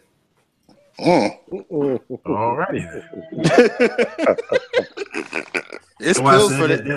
That's why. No, it's pills for that, you know. It won't. Hey man, this is a family show. That's why I'm getting another interface, man, because that was the max. I had to turn it up to the max. Man, I'm gonna tell you something. That's why we don't need you to talk, bro. That's the reason. No, seriously. Are you running through your? Are you going through your mixer? Ooh, okay. No, I'm not going through the mixer. This is going straight from the audio interface. Oh crap! That was dope, Davenport. Yeah, that was nice, brother. Very, very. You going through the audio interface to what? Now where can I find that? My mixer is coming into my audio interface, but what y'all hearing is not coming out of my mixer. Now where can we find this? Oh, never mind. I'm just gonna say in that last beat you played, man. My email address is. You sent all three of them. Just to ensure that I get it. Got one for you. That shit you just played, brother. Please. Man, look. That shit was crazy. I mean, crazy. It was done on the push. Yeah, about 2 or 3 months ago. I'm pushing the box right now, but it's cool. Mine too. Where's the ASR 10, Davenport? Still in the back. I got one for you. Oh, you about to go, RTO? Oh. RTO was made back to the lab.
That's tight, Stacks. Hey, Davenport, I found that beat, man. Uh-oh. That was tight. Thanks, CX. Thanks, bro. You ready? This jump came. I'm gonna give you a little history on this. This came from like 5 years ago. I did this in Ableton without the push.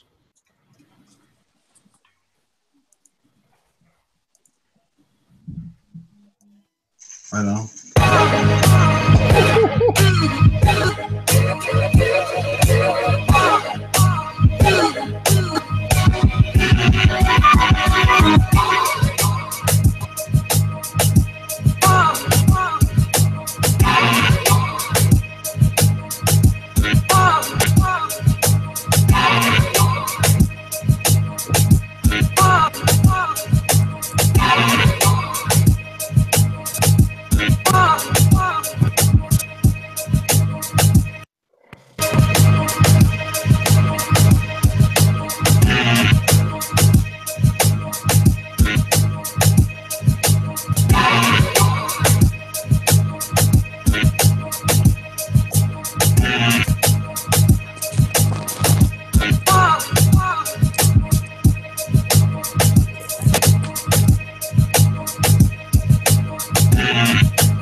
Yeah. So 6.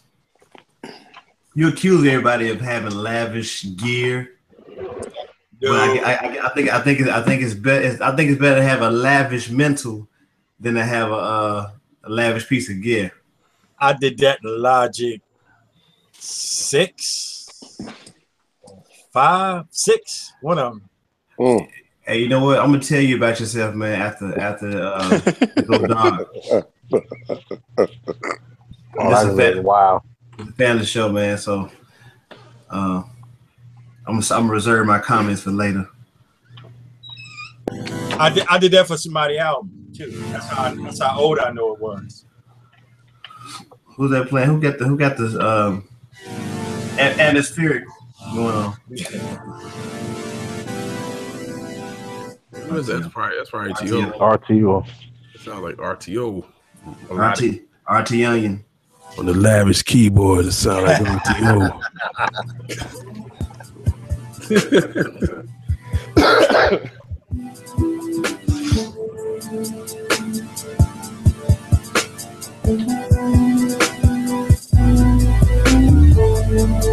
Oh, damn.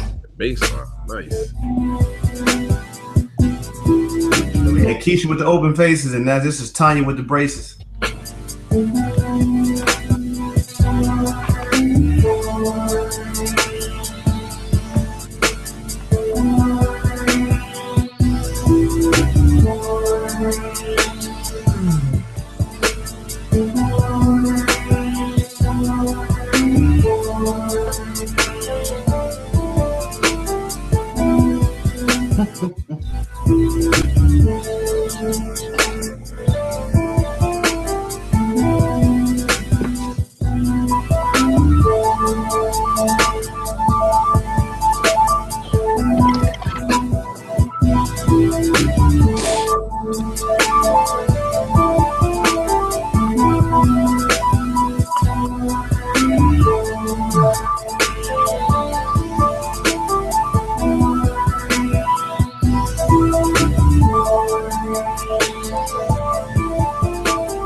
Shit.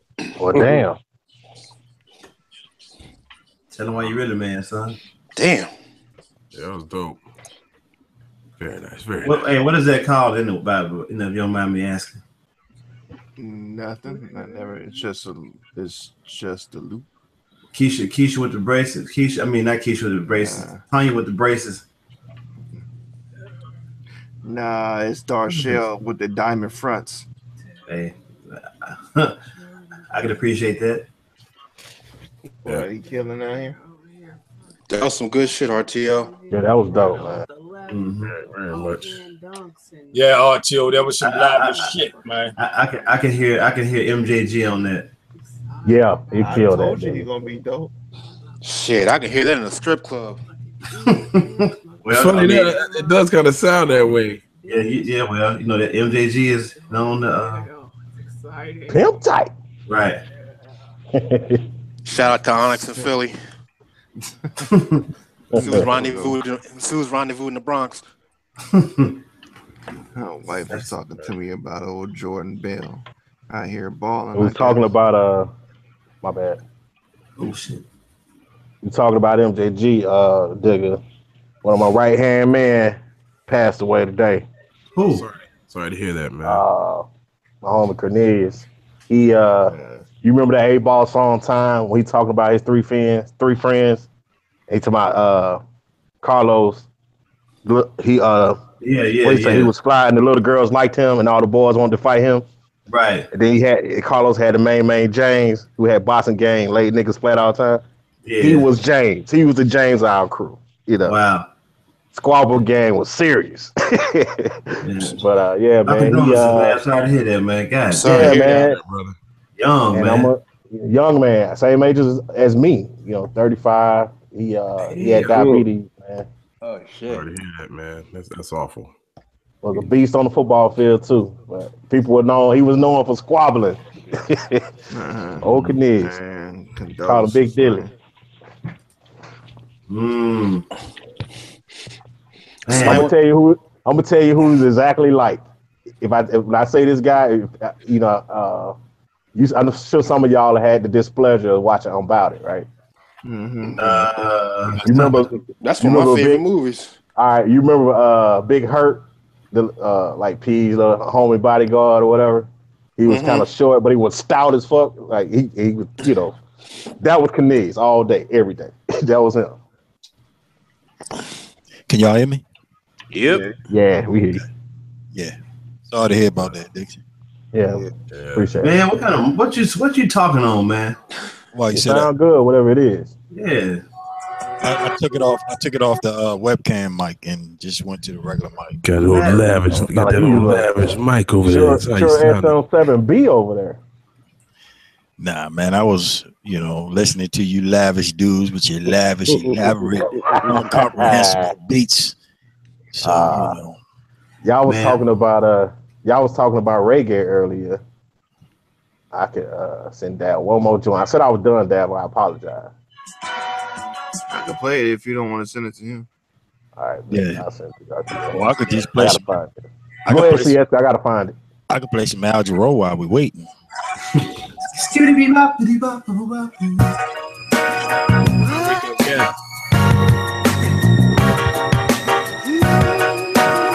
That's just some talk over music. That's all.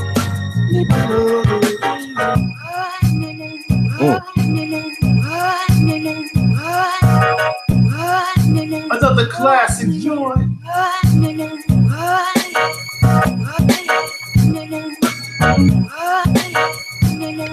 I'm just playing this while somebody loading up. That's all. It ain't no beat. It's just background music, man. That's all.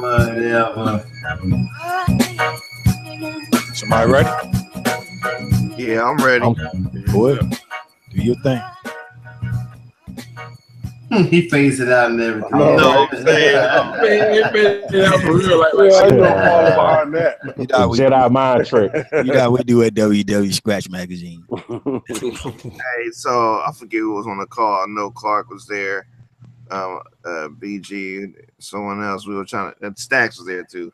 Trying to figure out the old beat that I had from the Cloud One joint. Yeah. Yeah. So.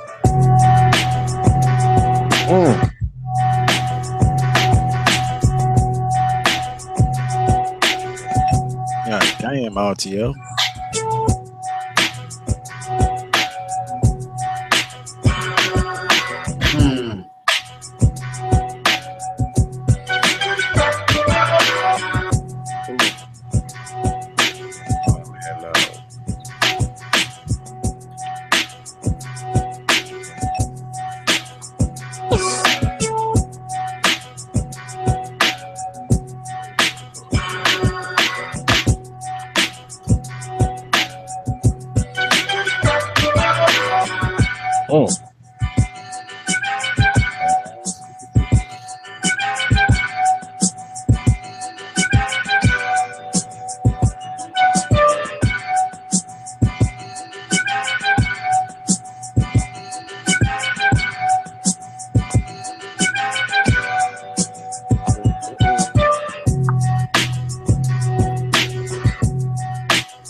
That was hot.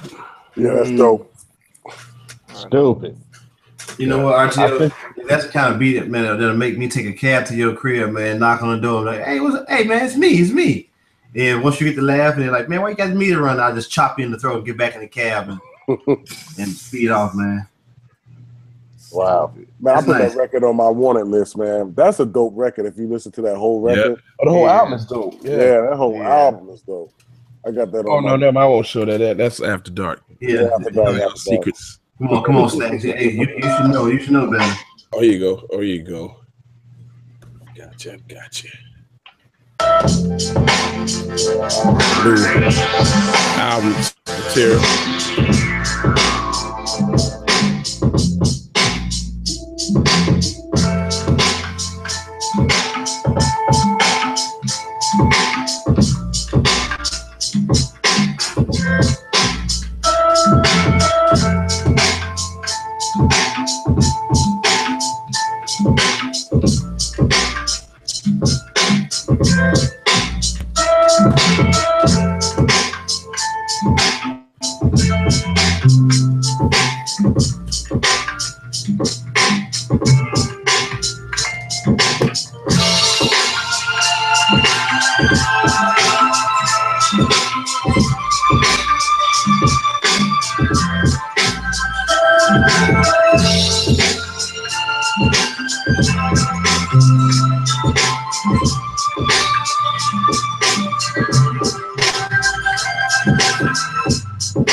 Wow. Yeah. Yeah, you ain't shit. Yeah, you go, Stacks. That's an album joint. That's right to be written. That sound like an album joint. Yeah, it's gonna be. Yeah, that's the autobiography joint right there. But yeah, it's a. Yeah, that was a Triton, man. That was the organ was a Triton actually. Oh, what? Oh yeah, that was playing. Let me play this on Dixie track. Dope. We was talking about reggae earlier. I tried that.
Wow.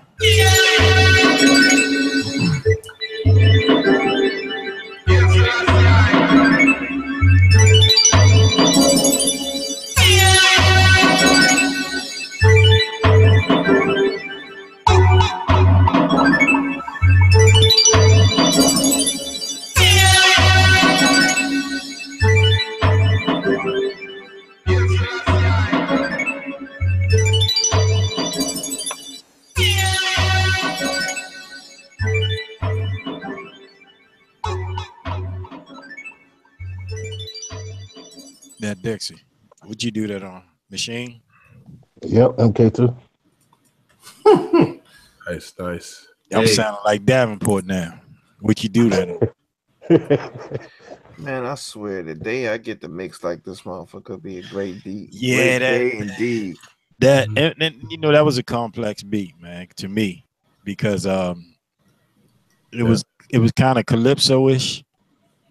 You know what I'm saying? But that's not easy to accomplish. You feel what I'm saying? It ain't easy. I mean, all of us know all of us produce on here, so that's not an easy jump. I appreciate it. It was easy, man. He just, he got. No, it wasn't easy. He got some people kidnapped out in the basement, man.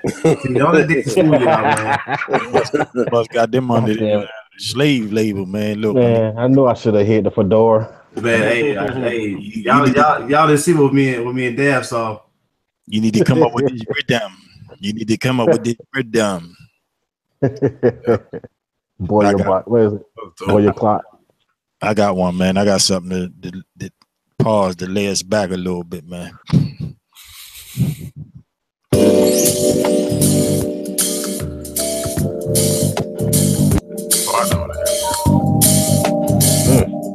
Yo. Yo.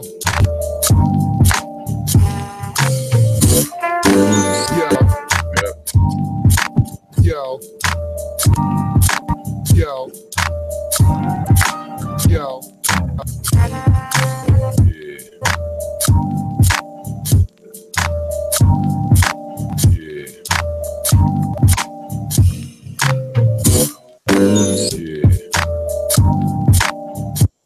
Shout out to Big Stacks for the yeah.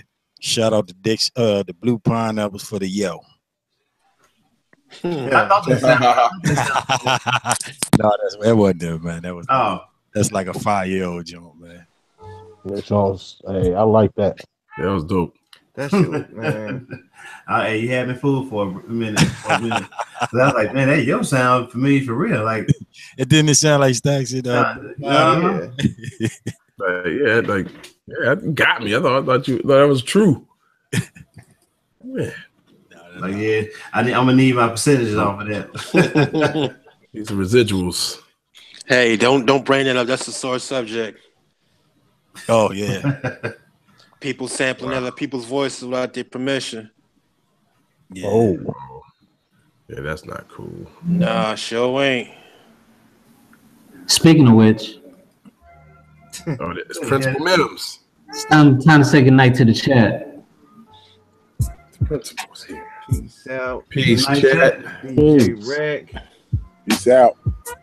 Beige LA. Yep. Jeremy Odom. Jeremy Odom. I apologize for making all y'all, forcing all y'all to listen to my whack beats tonight. Beige LA. Jamari. Yes. AS is up in here. I don't know if he's still here or not. Hey, did I miss? Did I miss Diggerhurst talk about AC3? Nah. Nightcrawler. We can talk about it after Doc. Dap Dunlap. Okay. DJ Man Q.